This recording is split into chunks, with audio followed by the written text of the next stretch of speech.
ಓಂ ಶ್ರೀ ಗುರುಬಸವಲಿಂಗಾಯ ನಮಃ.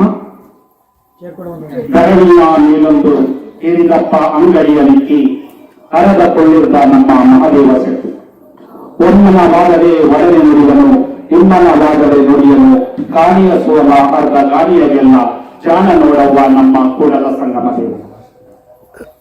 ಕರ್ನಾಟಕದ ಸಾಂಸ್ಕೃತಿಕ ನಾಯಕ ವಿಶ್ವಗುರು ಬಸವಣ್ಣನವರ ವಚನವನ್ನ ಸ್ಮರಿಸಿ ಈ ದಿನ ಮಳವಳ್ಳಿಯ ಬೆಳದಿಂಗಳಲ್ಲಿ ಶರಣರ ಚಿಂತನ ಮಂಥನ ಸಮಿತಿಯ ವತಿಯಿಂದ 125ನೇ ಚಿಂತನ ಮಂಥನ ಕಾರ್ಯಕ್ರಮ ನಂಜೇಗೌಡನ ದೊಡ್ಡಿ ಒಂದು ಮಠದ ಆವರಣದಲ್ಲಿ ನಡೀತಾ ಇದೆ. ಈ ಒಂದು ಕಾರ್ಯಕ್ರಮದಲ್ಲಿ ಈಗ ಸಾಹಿತ್ಯವನ್ನ ದಯಪಾಲಿಸಿರುವಂತಹ ಶ್ರೀ ಷಡಕ್ಷರ ಸ್ವಾಮಿಗಳವರಿಗೆ ಭಕ್ತಿಪೂರ್ವಕ ಶರಣಾರ್ಥಿಗಳನ್ನ ಸಮರ್ಪಿಸಿ ಕಾರ್ಯಕ್ರಮದಲ್ಲಿ ವಿಶೇಷವಾಗಿ ಗ್ರಾಮಾಂತರ ಪ್ರದೇಶಗಳಲ್ಲಿ ಈ ಒಂದು ಶರಣರ ಚಿಂತನೆಗಳನ್ನ ಬಿತ್ತರಿಸುತ್ತಿರುವಂತಹ ಬೆಳದಿಂಗಳಲ್ಲಿ ಶರಣರ ಚಿಂತನಾ ಮಂಥನ ಸಮಿತಿಯ ಅಧ್ಯಕ್ಷರು ಮತ್ತು ಎಲ್ಲ ಪದಾಧಿಕಾರಿಗಳಿಗೂ ಭಕ್ತಿಪೂರ್ವಕ ಶರಣಾರ್ಥಿಗಳನ್ನ ಸಮರ್ಪಿಸಿ ಈ ಕಾರ್ಯಕ್ರಮವನ್ನ ಕಣ್ತುಂಬಿಕೊಳ್ಳುತ್ತಿರುವಂತಹ ಈ ಗ್ರಾಮದ ಮತ್ತು ಅಕ್ಕಪಕ್ಕದ ಗ್ರಾಮದ ಎಲ್ಲ ಬಂಧುಗಳಿಗೆ ಭಕ್ತಿಪೂರ್ವಕ ಶರಣಾರ್ಥಿಗಳು. ಒಂದು ವಿಶೇಷವಾದ ಕಾರ್ಯಕ್ರಮದಲ್ಲಿ ನಾವಿದ್ದೇವೆ. ಯಾಕಂದ್ರೆ ನಿನ್ನೆ ನಾವು ಸಮಯವನ್ನು ಕಳೆದು ಬಿಟ್ಟಿದ್ದೇವೆ, ಹೇಗೆ ಅಂತ ಗೊತ್ತಿಲ್ಲ, ಮೊನ್ನೆನೂ ಕಳೆದು ಬಿಟ್ಟಿದ್ದೇವೆ. ಆದ್ರೆ ಇವತ್ತು ಕಳೆಯುತ್ತಿರುವಂತಹ ಸಮಯ ನಿಮ್ಮ ಜೀವನದ ಇತಿಹಾಸದಲ್ಲಿ ಒಂದು ಸುವರ್ಣಾಕ್ಷರಗಳಲ್ಲಿ ಬರೆಯುವಂತಹ ಒಂದು ಸಂದರ್ಭ ಅಂತ ನಾನಾದ್ರೂ ಭಾವಿಸ್ತೇನೆ. ಯಾಕೆಂದ್ರೆ 2000 ಇಸವಿಗಿಂತ ಮೊದಲು ಯಾರು ಹುಟ್ಟಿದ್ದಾರೆ ಮತ್ತು 2000 ನಂತರ ಯಾರು ಜೀವಿಸಿದ್ದಾರೆ ಅವರು 2 ಶತಮಾನಗಳನ್ನ ಕಂಡಿದ್ದೇವೆ ನಾವು. ಒಂದು 20ನೇ ಶತಮಾನ, ಇನ್ನೊಂದು 21ನೇ ಶತಮಾನ. ಅಂತಹ 20 ಮತ್ತು 21ನೇ ಶತಮಾನದಲ್ಲಿ ಜೀವಿಸಿ ಲಕ್ಷಾಂತರ ಕೋಟ್ಯಂತರ ಭಕ್ತರನ್ನ ಸಂಪಾದನೆ ಮಾಡಿ ಅವರು ಇಂದಿಗೂ ಕೂಡ ನಮ್ಮ ಹೃದಯದಲ್ಲಿ ಪ್ರತಿಯೊಬ್ಬರ ಮನಸ್ಸಿನಲ್ಲಿ ಶಾಶ್ವತವಾಗಿ ನೆಲೆಸಿರೋರು ಸಿದ್ಧಗಂಗಾ ಮಠದ ಪೂಜ್ಯ ಶ್ರೀ ಡಾಕ್ಟರ್ ಶ್ರೀ ಶಿವಕುಮಾರ ಮಹಾಸ್ವಾಮಿಗಳವರು ಮತ್ತು ಜ್ಞಾನಯೋಗಿ ಶ್ರೀ ಸಿದ್ದೇಶ್ವರ ಮಹಾಸ್ವಾಮಿಗಳವರು. ಜೊತೆಗೆ ಈ ತಿಂಗಳು ನಾವು ಇಬ್ಬರು ಶರಣರ ಜಯಂತಿಯನ್ನು ಕೂಡ ಆಚರಣೆ ಮಾಡ್ತಾ ಇದ್ದೇವೆ.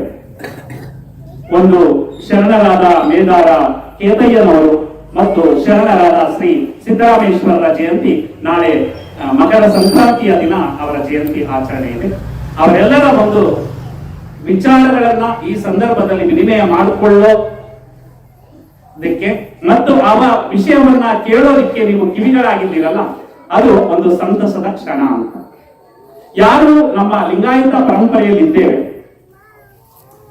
ಯಾರು ನಾವು ಇಷ್ಟಲಿಂಗವನ್ನ ಧಾರಣೆಯನ್ನ ಮಾಡಿ ಅದೇ ರೀತಿ ಒಂದು ಜೀವನವನ್ನ ನಡೆಸ್ತಾ ಇದ್ದೇವೆ, ನಮ್ಗೆ ಸ್ವರ್ಗ ನರಕ ಅಂದ್ರೆ ಎಲ್ಲ ಇಲ್ಲೇ. ಕೆಲವರಂತಾರೆ ಇಲ್ಲಿ ಒಳ್ಳೆ ಕೆಲಸವನ್ನ ಮಾಡಿದ್ರೆ ನಾವು ಮೇಲೆ ನಾವು ತೀರಿ ಹೋದ ನಂತರ ಸ್ವರ್ಗಕ್ಕೆ ಹೋಗ್ತೀವಿ, ಕೆಟ್ಟ ಕೆಲಸವನ್ನ ಮಾಡಿದ್ರೆ ನರಕಕ್ಕೆ ಹೋಗ್ತೀವಿ ಅಂತ ಹೇಳ್ತಾರೆ. ಅದು ಸುಳ್ಳು. ನಮ್ಮ ಲಿಂಗಾಯತ ಧರ್ಮದಲ್ಲಿ ಇಲ್ಲಿ ನಾವು ಏನಾದ್ರೂ ಒಳ್ಳೆಯ ಅಂಶಗಳನ್ನ ಕಂಡಿದ್ದೀವಿ ಅಂದ್ರೆ ಅದೇ ಸ್ವರ್ಗ, ಕೆಟ್ಟದನ್ನ ಕಂಡಿದ್ದೀವಿ ಅಂದ್ರೆ ನರಕ. ಈಗ ನಾವು ಎಲ್ಲಿದ್ದೀವಿ? ಈಗ ಸ್ವರ್ಗದಲ್ಲಿದ್ದೇವೆ. ಯಾಕಂದ್ರೆ ಒಳ್ಳೆಯ ಚಟುವಟಿಕೆಗಳನ್ನ ನಡೆಯುತ್ತಿರುವಂತಹ ಈ ಒಂದು ಸ್ಥಳವೇ ಸ್ವರ್ಗವಾಗಿದೆ. ಮನೆಯಂಗಳವೇ ವಾರಣಾಸಿ ಅಂತ ಹೇಳ್ತಾರೆ, ಹಂಗೆ ಒಂದು ರೀತಿ ವಾರಣಾಸಿ ಆಗಿದೆ ಇದೇ ಒಂದು ರೀತಿ.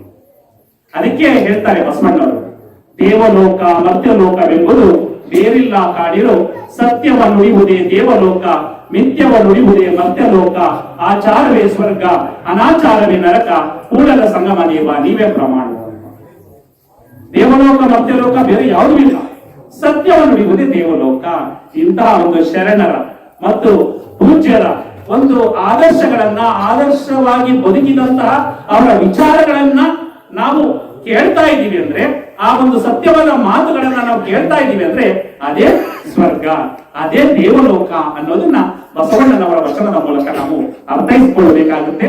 ಈಗ ಯಾರಾದ್ರೂ ನಿಮ್ಮನ್ನ ಎಲ್ಲಿಗಾದ್ರೂ ಈಗ ಮುಗಿಸ್ಕೊಂಡ್ಮೇಲೆ ಇನ್ನೊಂದು ಗಂಟೆ ಆದ್ಮೇಲೆ ಎಲ್ಲಾಗ್ತೀರಾ, ಹೊರಗಡೆ ಮನೆಗೆ ಹೋಗ್ತೀರಾ, ಕೆಲವರು ಬಂದಿರೋದಿಲ್ಲ, ಅಲ್ಲ, ಅಲ್ಲೇ ಕುಳಿತಿದ್ದಾರೆ, ಮನೆಯಲ್ಲೇ ಕುಳಿತುಕೊಂಡು ಅವರ ಸಮಯವನ್ನ ಧಾರಾವಾಹಿ ನೋಡ್ಕೊಂಡು, ಟಿವಿ ನೋಡ್ಕೊಂಡು, ಬಿಗ್ ಬಾಸ್ ನೋಡ್ಕೊಂಡು ಏನ್ ಮಾಡ್ತಿದ್ದಾರೆ, ಸಮಯವನ್ನ ಕಳೀತಾ ಇದ್ದಾರೆ.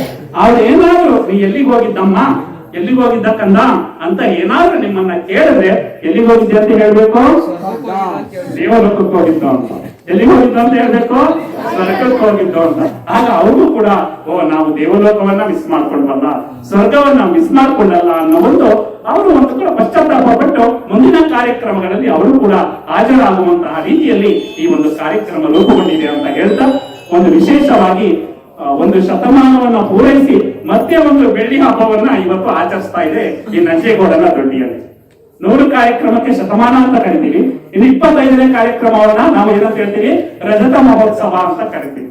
ಅಂದ್ರೆ ಬೆಳ್ಳಿ ಹಬ್ಬವನ್ನ ಈ ಒಂದು ನಂಜೇಗೌಡನ ದೊಡ್ಡಿಯಲ್ಲಿ ನಮ್ಮ ಮಳವಳ್ಳಿ ಬೆಳದಿಂಗಳ ಶರಣರ ಚಿಂತನ ಮಂಥನ ಸಮಿತಿ ಇವತ್ತು ಆಚರಿಸ್ತಾ ಇದೆ.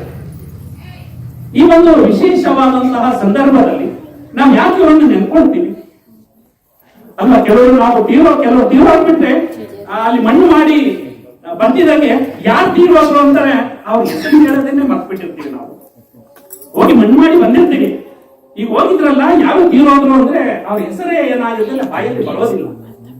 ಆದ್ರೆ 12ನೇ ಶತಮಾನದ ಶರಣರು ಇವರು, ಮೇದಾರ ಕೇತಯ್ಯ ಮತ್ತು ಸಿದ್ದರಾಮೇಶ್ವರರು. 900 ವರ್ಷಗಳು ಕಳೆದಿದೆ. ನಮ್ಮ ಪೂಜ್ಯ ಶಿವಕುಮಾರ ಮಹಾಸ್ವಾಮಿಗಳವರು, ಬಸವಣ್ಣನವರು ಮತ್ತೆ ಸಿದ್ದೇಶ್ವರ ಶ್ರೀಗಳು ಇವರೆಲ್ಲರನ್ನು ಯಾಕೆ ನೆನಪುತ್ತೀವಿ ಅಂದ್ರೆ ಅದಕ್ಕೆ ಒಂದು ವಚನ ಇದೆ.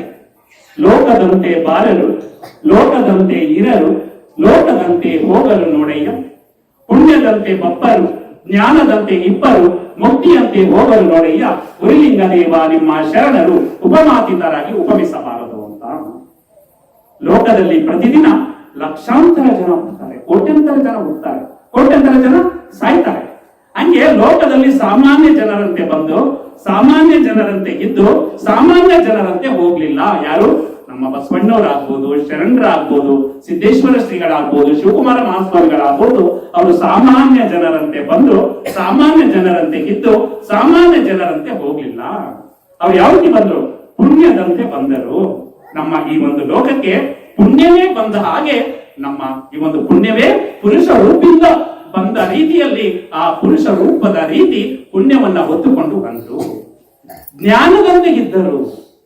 ಶಿವಕುಮಾರ ಮಹಾಸ್ವಾಮಿಗಳು ನೋಡಿದಿರಲ್ಲ, ಸಿದ್ದಗಂಗೆ ಎಲ್ಲ ಹೋಗಿದಿರಲ್ಲ, ಯಾರು ಹೋಗಿದ್ದೀರ? ಕೈ ಎತ್ತಿ ನೋಡೋಣ. ಎಲ್ಲ ಹೋಗಿದಿರಲ್ಲ? ಖುಷಿ ಆಯ್ತು. ಸಿದ್ಧಗಂಗಾ ಮಠವನ್ನ ನೋಡಿದಂತಹ ಎಲ್ಲರ ಜನ್ಮವೂ ಕೂಡ ಪಾವನ ಆಗಿದೆ. ಶಿವಕುಮಾರ ಮಹಾಸ್ವಾಮಿಗಳನ್ನು ಕೂಡ ಸಾಮಾನ್ಯವಾಗಿ ಎಲ್ಲ ಇಲ್ಲಿ ನೋಡಿದ್ದೀರ ಅಂತ ಅನ್ಕೊಂಡಿದ್ದೇನೆ. ನೋಡಿರುವಂತಹ ನಾವು ಕೂಡ ಏನಾಗಿದ್ದೀವಿ? ಪಾವನರಾಗಿದ್ದೇವೆ. ಹಂಗೆ ಜ್ಞಾನ ಅಂದ್ರೆ ಅವರು ಅಲ್ಲಿ 10,000 ವಿದ್ಯಾರ್ಥಿಗಳನ್ನ ಕುಳ್ಳಿರಿಸಿಕೊಂಡು ಆ 10,000 ವಿದ್ಯಾರ್ಥಿಗಳಿಗೆ ಕಳಬೇಡ ಕೊಲಬೇಡ ಅನ್ನೋ ಒಂದು ಸಪ್ತಶೀಲಗಳ ವಚನವನ್ನ ಹೇಳ್ತಾ ಇದ್ರೆ, ಆ ಮಕ್ಕಳು ಅದಕ್ಕೆ ಧ್ವನಿಗೊಳಿಸ್ತಾ ಇದ್ರೆ ಎಂತಹ ಒಂದು ನೋಡಲು 2 ಕಣ್ಣುಗಳು ಸಾಲದು ಅಂತ ಒಂದು ದೃಶ್ಯವನ್ನ ನಾವು ಕಂಡಿದ್ದೇವೆ. ಸಂಜೆಯ ಸಮಯದಲ್ಲಿ ಯಾರಾದ್ರೂ ಹೋಗಿದ್ರೆ ಅದನ್ನ ಪ್ರತ್ಯಕ್ಷವಾಗಿ ನೋಡಿದೀರಾ ಅಂತ ನಾನಾದ್ರೂ ಅಂದ್ಕೊಂಡಿದ್ದೇನೆ. ಸಿದ್ದೇಶ್ವರ ಶ್ರೀಗಳು ಅಷ್ಟೇ. ಜ್ಞಾನ ಅವರ ಒಂದು ವಚನ ಅಂದ್ರೆ ಅಥವಾ ಅವರ ಒಂದು ಪ್ರವಚನ ಅಂದ್ರೆ ನಮ್ಮ ಕಡೆ ಕಡಿಮೆ. ಅವರು ಒಂದು ಸುತ್ತೂರು ಮಠದಲ್ಲಿ 1 ತಿಂಗಳ ಕಾಲ ಗ್ರಾಮೀಣ ಶಿಬಿರ, ಯುವಜನ ಶಿಬಿರ, ಈ ರೀತಿ ಅನೇಕ ಶಿಬಿರಗಳಲ್ಲಿ 1 ತಿಂಗಳು ನಿರಂತರವಾಗಿ ನಮ್ಮ ಮೈಸೂರಲ್ಲಿ ಉಳ್ಕೊಳ್ತಾ ಇದ್ರು. ಅವರ ಜೊತೆ ಸುಮಾರು 5 ರಿಂದ 6 ವರ್ಷ ನಾನು ಕೂಡ ಸಂಚಾಲಕರಾಗಿ ಅವರ ಜೊತೆ ಇದ್ದಂತಹ ಒಂದು ಅಭೂತಪೂರ್ವವಾದಂತಹ ಕ್ಷಣ ಅಂತ ನಾನಾದ್ರೂ ಭಾವಿಸ್ತೇನೆ. ಅವರ ಮಾತು, ಅವ್ರ ಮೈಕು ಕೂಡ ಬೇಕಾಗಿಲ್ಲ, ಆದ್ರೆ ಧ್ವನಿ ಅಷ್ಟೊಂದು ಎತ್ತರದ ಧ್ವನಿ ಇಲ್ಲ. ಮೆಲು ಧ್ವನಿಯಲ್ಲೇ ಅವರು ಮಾತಾಡ್ತಾ ಇದ್ರೆ ಆ ಪಿನ್ ಕೂಡ ಬಿದ್ದು ಕೂಡ ಆ ಶಬ್ದ ಕೇಳಬೇಕು ಅನ್ಸುತ್ತೆ. ಆ ರೀತಿಯಲ್ಲಿ ಅವರು ಧ್ವನಿಯನ್ನ ಅವರು ಕೇಳ್ತಾ ಇದ್ರು ಪ್ರತಿಯೊಬ್ಬರು. ಇಲ್ಲಿ ಪರವಾಗಿಲ್ಲ, ಇಲ್ಲಿ ನಾವು ಚೇರ್ ಹಾಕಿದ್ದೀವಿ, ಬನ್ನಿ ಚೇರ್ ಕೂತ್ಕೊಳ್ಳಿ ಅಂದ್ರೆ ಕೆಲವರು ಅಲ್ಲೇ ನಿಂತಿರುವಂತ ಸಂದರ್ಭವನ್ನ ಕಾಣ್ತಾರೆ. ಆದ್ರೆ ಉತ್ತರ ಕರ್ನಾಟಕದಲ್ಲಿ ಸಾವಿರಾರು ಜನ ಹಿಂಗೆ ಸಿದ್ದೇಶ್ವರ ಶ್ರೀಗಳ ಪ್ರವಚನ 1 ಗಂಟೆ ಅವರು ಪ್ರವಚನ ಕೊಡುವಂತದ್ದು. 6 ರಿಂದ 7 ಅಥವಾ 7 ರಿಂದ 8 ಅಥವಾ ಬೆಳಿಗ್ಗೆನೂ ಕೂಡ 6 ರಿಂದ 7 ಅಥವಾ 7 ರಿಂದ 8 1 ಗಂಟೆ ಪ್ರವಚನ. ಅವರೇ ಚಾಪೆ ತರ್ತಾರೆ, ಅವರೇ ನೀರನ್ನ ತರ್ತಾರೆ, ಅವರೇ ಚಾಪೆ ತಗೊಬಂದು ನೀರನ್ನು ತಗೊಬಂದು ಅಲ್ಲಿ ಕುಳಿತುಕೊಂಡು ಲಕ್ಷಾಂತರ ಜನ ಅವರ ಪ್ರವಚನವನ್ನ ಕೇಳಿಬಹುದಂತಹ ಸಂದರ್ಭವನ್ನ ನಾವು ಕಣ್ಣಾರೆ ಕಂಡಿದ್ದೇವೆ. ಅಂತವರು ಜ್ಞಾನದಂತೆ ಇದ್ದರು. ಯಾಕಂದ್ರೆ ಅವರು ಕೊಟ್ಟಂತಹ ಪ್ರವಚನಗಳಾಗ್ಬೋದು, ಅವರು ಹೇಳಿದಂತಹ ವಚನಗಳಾಗ್ಬೋದು ಜ್ಞಾನದಂತೆ. ಮುಕ್ತಿಯಂತೆ ಹೋದರು. ಅವ್ರು ಓದಿದ್ದಾರೆ, ಆದ್ರೆ ಓದ್ರು ಕೂಡ ಅವರನ್ನು ನೆನೆಸ್ಕೊಳ್ತಾ ಇದ್ದೀವಿ. ಸಿದ್ದೇಶ್ವರ ಶ್ರೀಗಳಾಗ್ಬೋದು, ಶಿವಕುಮಾರ ಮಹಾಸ್ವಾಮಿಗಳಾಗ್ಬೋದು, ಅನೇಕ ಎಲ್ಲ ಶರಣರಾಗ್ಬೋದು, ಎಲ್ಲರನ್ನ ನೆನೆಸ್ಕೊತಾ ಇದ್ವಿ. ಗುರುಲಿಂಗ ದೇವ ನಿಮ್ಮ ಶರಣರು ಉಪಮಾತೀತರಾಗಿ ಉಪಮಿಸಬಾರದು, ಅವರನ್ನು ಯಾರಿಗೂ ಕೂಡ ಹೋಲಿಕೆ ಮಾಡೋದಕ್ಕೆ ಸಾಧ್ಯ ಇಲ್ಲ. ಅಂತಹ ಶರಣರು ಜನ್ಮ ತಾಳಿದಂತಹ ಕನ್ನಡ ನೆಲದಲ್ಲಿ ನಾವಿದ್ದೇವೆ, ಅಂತಹ ನೆಲದಲ್ಲಿ ನಾವು ಬದುಕಿದ್ದೇವೆ, ಅಂತಹ ನೆಲದಲ್ಲಿ ಅಂತಹ ಶರಣರನ್ನ ಸ್ಮರಣೆ ಮಾಡ್ತಾ ಇದ್ದೀವಿ ಅಂದ್ರೆ ನಮ್ಮಂತ ಪುಣ್ಯವಂತರು ಮತ್ತೊಬ್ರು ಇಲ್ಲ ಅಂತ ನಾವು ಈ ಸಂದರ್ಭದಲ್ಲಿ ನೆನಪಿಸ್ಕೊಳ್ಬೇಕಾಗುತ್ತೆ. ಯಾಕಂದ್ರೆ ವಿಶ್ವದಲ್ಲೇ ಎಲ್ಲ ದೇವರನ್ನು ನೋಡ್ಬೇಕಾದ್ರೆ ಎಲ್ಲಿಗೆ ಹೋಗ್ತಾರೆ? ದೇವಸ್ಥಾನಕ್ಕೆ ಹೋಗ್ತಾರೆ, ಅಥವಾ ಇನ್ನೊಂದು ಬೆಟ್ಟಕ್ಕೆ ಹೋಗ್ತಾರೆ, ಇನ್ನೆಲ್ಲಿಗೂ ಹೋಗ್ತಾರೆ. ಆದ್ರೆ ನಾವು ದೇವರನ್ನ ಎಲ್ಲಿ ನೋಡ್ತೀವಿ? ನಮ್ಮ ದೇಹದಲ್ಲೇ ನೋಡ್ತೇವೆ. ದೇಹದಲ್ಲಿ ದೇವರನ್ನ ಹೊತ್ತುಕೊಂಡು ಹೋಗುವಂತಹ ಧರ್ಮದವರು ಯಾರಾದ್ರೂ ಇದ್ರೆ ನಾವು ಲಿಂಗವಂತರು ಮಾತ್ರ ಅಂತ ನಾವು ಎದುರಿಸಿ ಲಿಂಗಾಯತರು ನಡ್ಕೊಂಡು ಹೋಗ್ತಾ ಇದ್ರೆ ಅದನ್ನ ಅನೇಕರು ಮಾತಾಡ್ತಾರೆ, ಚಲಿಸುವ ದೇವರುಗಳು ಅಂತ ಕರೀತಾರೆ ಲಿಂಗಾಯತರನ್ನ. ಯಾಕಂದ್ರೆ ಆ ಇಷ್ಟಲಿಂಗ ನಮ್ಮಲ್ಲಿದೆ, ನಾವು ಆ ಚಲಿಸ್ಕೊಂಡು ಹೋಗ್ತಾ ಇದ್ರೆ ಆ ಲಿಂಗ ಇರೋದ್ರಿಂದ, ಆ ಲಿಂಗಪ್ಪ ನಮ್ಮಲ್ಲಿ ಇರೋದ್ರಿಂದ ನಮ್ಮನ್ನ ಏನಂತ ಕರೀತಾರೆ? ಅನೇಕರು ಚಲಿಸುವ ದೇವರುಗಳು ಅಂತ ಕರೀತಾರೆ. ಆ ರೀತಿ ಲಿಂಗಾಯತರು ಎಲ್ಲಿದ್ದಾರೆ ಅಂದ್ರೆ ಅದು ಒಂದು ರೀತಿ ಚಲಿಸುವ ದೇವರು ಅಂತ, ಅಂದ್ರೆ ಅರ್ತ್ಕೊಳ್ಬೇಕು ನಾವಷ್ಟೇ. ಆದ್ರೆ ನಾವೇನ್ ಮಾಡ್ತೀವಿ? ನಮ್ಮ ಮಲ್ಲೇಶಣ್ಣವ್ರು ಹೇಳಿದಾಗೆ ಕೆಲವು ಸಂದರ್ಭದಲ್ಲಿ ಲಿಂಗಧಾರಣೆ ಆಗಿರುತ್ತೆ, ಅದನ್ನ ತಗೊಂಡೋಗಿ ಗೂಟದಲ್ಲಿ ಸಿಕ್ಸಿರ್ತೀವಿ. ಆದ್ರೆ ನೆನಪಿಸ್ಕೊಳ್ಳೋದು ಯಾವಾಗ? ಶಿವರಾತ್ರಿ ಟೈಮಲ್ಲಿ ಹೋಗಿ ಆ ಲಿಂಗವನ್ನ ಬಿಚ್ಚಕ್ ಹೋಗ್ತೀವಿ, ಆ ಕರಡಿಗೆ ಬರೋದೇ ಇಲ್ಲ. ಅಷ್ಟು ಏನಾಗಿರುತ್ತೆ? ಗಟ್ಟಿ ಹಾಕ್ಬಿಟ್ಟಿರುತ್ತೆ. ಆ ದಿನ ಮಾತ್ರ ಶಿವನನ್ನ ನೆನೆಸ್ಕೊಳ್ಳುವಂತ ಸಂದರ್ಭವನ್ನ ಅನೇಕ ಕಡೆ ಕಂಡಿದ್ದೇವೆ. ಆದ್ರೆ ಅದು ಆಗಬಾರ್ದು. ನಿತ್ಯ ತ್ರಿಕಾಲ ಪೂಜೆಯನ್ನ ಮಾಡ್ಬೇಕು ಅಂತ ಹೇಳ್ತಾರೆ ನಮ್ಮ ಲಿಂಗಾಯತರು. ಆದ್ರೆ ತ್ರಿಕಾಲ ಆಗ್ಲಿಲ್ಲ, ಕೊನೆಗೆ 2 ಕಾಲ ತ್ರಿಕಾಲ ನಮ್ಮ ಸ್ವಾಮೀಜಿಗಳಂತವರು ಮಾತ್ರ ಸಾಧ್ಯ. ಆದ್ರೆ ನಮಗೆ ಬೆಳಿಗ್ಗೆ ಮತ್ತು ಸಂಜೆ 2 ಕಾಲದಲ್ಲಿ ನಾವು ಪೂಜೆಯನ್ನ ಮಾಡಬೇಕು. ನಾನು ಶಿಕ್ಷಕನಾಗಿದ್ದೇನೆ, ಆದ್ರೆ ಇದುವರೆಗೂ ಕೂಡ ನಾನು 2 ಕಾಲದ ಪೂಜೆಯನ್ನ ಯಾವಾಗಲೂ ಕೂಡ ತಪ್ಪಿಸಿಲ್ಲ ಅನ್ನೋದನ್ನ ಈ ಒಂದು ಎದೆ ಮುಟ್ಟಿ ಹೇಳೋದಕ್ಕೆ ನನಗೆ ಇಚ್ಛೆ ಪಡ್ತೇನೆ. ಇವು ಕೂಡ ಗಳಿದ್ದೀರಾ, ಬೇರೆ ಬೇರೆ ಕೆಲಸ ಮಾಡಿದೀರಾ. ನಾವು ಶಿಕ್ಷಕರಾಗಿ ನಾವು ಹೋಗಿ ಅಂತ ಕೆಲಸವನ್ನ ಮಾಡ್ತಾ ಇದೀವಿ ಅಂದ್ರೆ ನೀವು ಅದ್ ಮಾಡ್ಬೋದಲ್ವಾ? ಅಸಾಧ್ಯ ಅನ್ನೋದು ಯಾವುದೂ ಇಲ್ಲ. ಪ್ರತಿಯೊಂದನ್ನು ಕೂಡ ಸಾಧ್ಯವಾಗಿಸುವಂತ ಕೆಲಸವನ್ನ ಮಾಡಬೇಕು ಅಂತ ಹೇಳ್ತಾ ಈ ಸಂದರ್ಭದಲ್ಲಿ ನಾವು ನಮಗೆ ಈ ಸಂದರ್ಭದಲ್ಲಿ ಕೊಟ್ಟಿರುವಂತಹ ವಿಷಯ ಶಿವಕುಮಾರ ಸ್ವಾಮೀಜಿಗಳ ಆದರ್ಶ, ಸಿದ್ದೇಶ್ವರ ಶ್ರೀಗಳ ಆದರ್ಶ ಮತ್ತೆ ಶರಣರ ಆದರ್ಶಗಳನ್ನ ಯಾವ ರೀತಿ ನಾವು ಅಳವಡಿಸ್ಕೊಳ್ಬೇಕು ಅಂತ. ಈಗ ನಮ್ಗೆ ಮಂಡೆ ತಲೆ ಕೊಳೆ ಆಗ್ಬಿಡುತ್ತೆ. ತಲೆ ಕೊಳೆ ಆದಾಗ ಏನ್ ಮಾಡ್ತೀವಿ? ಕೊಳೆ ಹೋಗ್ಬೇಕಾದ್ರೆ ಸ್ನಾನವನ್ನ ಮಾಡ್ತೀವಿ, ಶಾಂಪನ್ನ ಹಾಕೊಂಡು ಇನ್ನೇನು ಸೋಪನ್ನ ಹಾಕೊಂಡು ಸ್ನಾನವನ್ನ ಮಾಡ್ತೀವಿ ಅಲ್ಲ. ಬಟ್ಟೆ ಕೊಳೆ ಆಗುತ್ತೆ, ಬಟ್ಟೆ ಕೊಳೆದ್ರೆ ಏನ್ ಮಾಡ್ತೀವಿ? ಅಥವಾ ನಾವೇ ಒಗಿತೀವಿ, ಇಲ್ಲ ಅಂದ್ರೆ ಮಡಿವಾಳರಿಗೆ ಕೊಟ್ರೆ ಅದನ್ನ ಶುಭ್ರವಾಗಿ ಒಗೆದುಕೊಡ್ತಾರೆ. ಆದ್ರೆ ನಮ್ಮ ಮನಸ್ಸಲ್ಲಿ ಏನಾದ್ರು ಕೊಳೆ ಆದ್ರೆ ಏನ್ ಮಾಡೋದು? ತಲೆ ಕೊಳೆ ಆದ್ರೆ ಸ್ನಾನವನ್ನ ಮಾಡಬಹುದು, ಬಟ್ಟೆ ಕೊಳೆ ಆದ್ರೆ ಅದನ್ನು ಕೂಡ ಸ್ವಚ್ಛತೆ ಮಾಡಬಹುದು. ಆದ್ರೆ ನಮ್ಮ ಮನಸ್ಸು ಕೊಳೆ ಆದ್ರೆ ಏನ್ ಮಾಡಬಹುದು? ಅದಕ್ಕೆ ನಮ್ಮ ಚನ್ನಬಸವಣ್ಣವರು ಅಂದ್ರೆ ನಮ್ಮ ಬಸವಣ್ಣನವರ ಅಕ್ಕನವರಾದಂತಹ ಅಕ್ಕ ನಾಗಮ್ಮನವರ ಮಗ ಚಿನ್ಮಯ ಜ್ಞಾನಿ ಚನ್ನಬಸವಣ್ಣ ಅಂತ. ಅವರು ಬದುಕಿದ್ದು ಕೇವಲ 24 ವರ್ಷ. ಅವ್ರು ಕೊಟ್ಟಂತಹ ವಚನಗಳಿಗೆಲ್ಲ ಲಿಂಗಾಯತ ಧರ್ಮದ ತತ್ವದ ಪ್ರತಿಪಾದಕರು ಅವರು. ಪ್ರತಿಯೊಂದು ವಿಷಯವನ್ನು ಅವರ ವಚನಗಳ ಮೂಲಕ ಕೊಟ್ಕೊಂಡು ಹೋಗ್ತಾರೆ. ಷಟ್ಸ್ಥಲ ಜ್ಞಾನಿ ಅಂತ ಕರೀತಾರೆ, ಷಟ್ಸ್ಥಲ ಚಕ್ರವರ್ತಿ ಅಂತ ಕರೀತಾರೆ. ಅವ್ರು ಹೇಳ್ತಾರೆ ಒಂದು ವಚನದಲ್ಲಿ, ಮಂಡೆ ಮಾಸಿದಡೆ ಮಹಾಮಜ್ಜನವ ಮಾಡುವುದು. ಮಹಾಮಜ್ಜನ ಅಂದ್ರೆ ತಲೆಯಿಂದ ಸ್ನಾನ ಮಾಡೋದು. ಕೆಲವು ಟೈಮಲ್ಲಿ ನಾವು ತಲೆ ಸ್ನಾನ ಮಾಡಕ್ ಆಗಲ್ಲ, ಮೈ ಮಾತ್ರ ತೊಳ್ಕೊಂಡು ಸ್ನಾನ ಮಾಡ್ಕೊಂಡು ಹೋಗ್ತೀವಿ. ಎಲ್ಲಾ ದಿನಗಳು ತಲೆಯಲ್ಲಿ ಸ್ನಾನ ಮಾಡಕ್ ಆಗೋದಿಲ್ಲ. ಆದ್ರೆ ಮಹಾಮಜ್ಜನ ಅಂದ್ರೆ ಏನು ಅಂದ್ರೆ ನಮ್ಮ ತಲೆಯಿಂದ ನೀರನ್ನು ಹಾಕಿದ್ರೆ ಇಡೀ ಕಾಲಿನವರೆಗೂ ಹೋಗುತ್ತಲ್ಲ, ಮಹಾಮಸ್ತಕಾಭಿಷೇಕ ಅಂತ ಕೇಳಿದ್ದೀರಲ್ಲ. ಮಹಾಮಸ್ತಕಾಭಿಷೇಕ ಅಂದ್ರೆ ತಲೆಯಿಂದ ಸ್ನಾನ ಮಾಡುವಂತದ್ದು. ಮಂಡೆ ಮಾಸಿದಡೆ ಮಹಾಮಜ್ಜನವ ಮಾಡುವುದು. ವಸ್ತ್ರ ಮಾಸಿದಡೆ ಮಡಿವಾಳರಿಗುವುದು. ವಸ್ತ್ರ ಬಟ್ಟೆಗಳು, ನಾವು ತೊಟ್ಟಿರುವಂತಹ ಬಟ್ಟೆಗಳು ಏನಾದ್ರೂ ಕೊಳೆ ಆದ್ರೆ ಅದನ್ನು ಯಾರು ಕೊಡ್ತೀವಿ? ಮಡಿವಾಳರಿಗೆ ಕೊಟ್ಟು ಅದನ್ನು ಸ್ವಚ್ಛತೆ ಮಾಡ್ಕೊಳ್ತೀವಿ. ಮನದ ಮೈಲಿಗೆಯ ತೊಳೆಯಬೇಕಾದರೆ ಕೂಡಲ ಚನ್ನ ಸಂಗನ ಶರಣರ ಅನುಭವ ಮಾಡುವುದು ಅಂತ ಹೇಳ್ತಾರೆ. ಮನದ ಮೈಲಿಗೆ, ನಮ್ಮ ಮನಸ್ಸಿನಲ್ಲಿ ಏನೋ ಒಂದ್ ಸ್ವಲ್ಪ ಕೊಳೆ ಆಗಿದೆ ಅಂದಾಗ, ಅಂದ್ರೆ ಕೊಳೆ ಆಗಿದೆ ಅಂದ್ರೆ ಕೆಟ್ಟ ಕೆಟ್ಟ ಆಲೋಚನೆಗಳು ಬಂದಿರುತ್ತೆ, ನಕಾರಾತ್ಮಕ ಆಲೋಚನೆಗಳು ಬಂದಿದೆ, ಮಲಗಿದ್ರೆ ನಿದ್ರೆ ಬರ್ತಾ ಇಲ್ಲ ಅಲ್ವಾ, ಪಕ್ಕದ ಮನೆಯವರು ಬೈದು ಬಿಟ್ಟಿದ್ದಾರೆ, ಅಥವಾ ರೋಡಲ್ಲಿ ಹೋಗ್ಬೇಕಾದ್ರೆ ಇನ್ಯಾರೋ ಬೈದು ಬಿಟ್ಟಿದ್ದಾರೆ, ಅಥವಾ ಸಂಬಂಧಿಕರಿಗಾಗಲ್ಲ, ಗಂಡ ಹೆಂಡತಿಗೆ ಕೂಡ ಒಂದೊಂದ್ ಸ್ವಲ್ಪ ಆಗಾಗ ಇರುಸು ಮುರುಸಾಗಿ ಅನೇಕ ಮಾತುಗಳು ತಪ್ಪಿಟ್ಟಿದ್ದೀವಿ. ಆಗ ಮನಸ್ಸಿಗೆ ಏನಾಗುತ್ತೆ, ಮೈಲಿಗೆ ಆಗುತ್ತೆ ಅಲ್ವಾ. ಅಂತ ಮೈಲಿಗೆಯನ್ನ, ಮನದ ಮೈಲಿಗೆಯನ್ನ ತೊಳೆಯಬೇಕಾದ್ರೆ ಕೂಡಲ ಚೆನ್ನ ಸಂಗನ ಶರಣರ ಅನುಭವ ಮಾಡುವುದು ಅಂತ ಹೇಳ್ತಾರೆ. ಎಂತ ಅದ್ಭುತವಾದ ವಚನ ಅಲ್ವಾ. ಅಂತಹ ಶರಣರ ಅನುಭವವನ್ನು ನೀಡೋದಕ್ಕೆ ಈ ಮಳವಳ್ಳಿ ಬೆಳದಿಂಗಳ ಶರಣರ ಚಿಂತನ ಮಂಥನ ಸಮಿತಿ ಉಟ್ಕೊಂಡಿದೆ ಅಂತ ನಾನಾದ್ರೂ ಭಾವಿಸ್ತೇನೆ. 125 ಕಾರ್ಯಕ್ರಮಗಳು ನಡೆಸ್ಕೊಟ್ಟಿದ್ದಾರೆ ಅಂದ್ರೆ ಅನೇಕ ಗ್ರಾಮಗಳಲ್ಲಿ ಎಲ್ಲ ಕಡೆ ಕೂಡ ಒಂದು ಪ್ರತಿಕ್ರಿಯೆ ತುಂಬಾ ಚೆನ್ನಾಗಿ ಬರ್ತಾ ಇದೆ. ನಿಮ್ಮ ಒಂದು ಪ್ರತಿಕ್ರಿಯೆ ಹೇಗಿರಬೇಕಂದ್ರೆ, ಈ ಕಾರ್ಯಕ್ರಮವನ್ನು ನೋಡಿದ್ರಲ್ವಾ, ನೋಡಿದ ನಂತರ ಏನಾದ್ರೂ ಒಂದು ಬದಲಾವಣೆ, ಮನಸ್ಸಿನಲ್ಲಿ ಬದಲಾವಣೆ ಆಗಿದ್ರೆ ಇವರು ಮಾಡಿದ್ದಕ್ಕೂ ಕೂಡ ಸಾರ್ಥಕ ಭಾವವನ್ನು ಕಾಣುತ್ತೆ.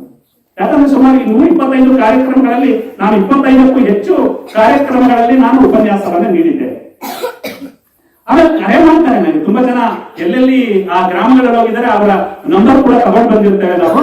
ಆ ನಂಬರ್ ಇಂದ ಕಾಲ್ ಮಾಡ್ತಾರೆ, ನಮ್ಮ ವಿಚಾರವನ್ನು ಮತ್ತೆ ಇನ್ಯಾವುದೋ ಒಂದು ವಚನಕ್ಕೆ ಸಂಬಂಧಪಟ್ಟ ಹಾಗೆ ಪ್ರಶ್ನೆಯನ್ನು ಕೇಳ್ತಾರೆ. ಆ ರೀತಿ ಕೇಳ್ತಾ ಅಂದ್ರೆ ಪರವಾಗಿಲ್ಲ, ಅಲ್ಲಿ ಒಂದು ಶರಣರ ಚಿಂತನ ಮಂಥನ ಕಾರ್ಯಕ್ರಮ ಆದದ್ದು ಕೂಡ ಸಾರ್ಥಕ ಭಾವವನ್ನ ತಾಳುತ್ತೆ.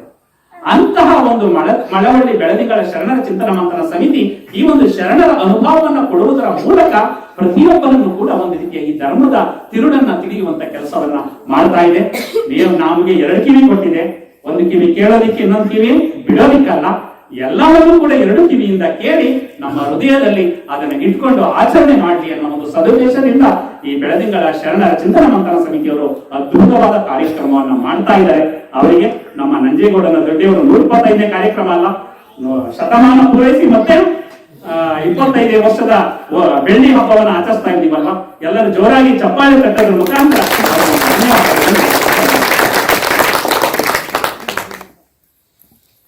ಶಿವಕುಮಾರ ಸ್ವಾಮೀಜಿ ಅಲ್ಲ, ನೋಡಿದ್ದೀರಾ? ನೀವು ನೋಡಿದ್ದೀರಾ?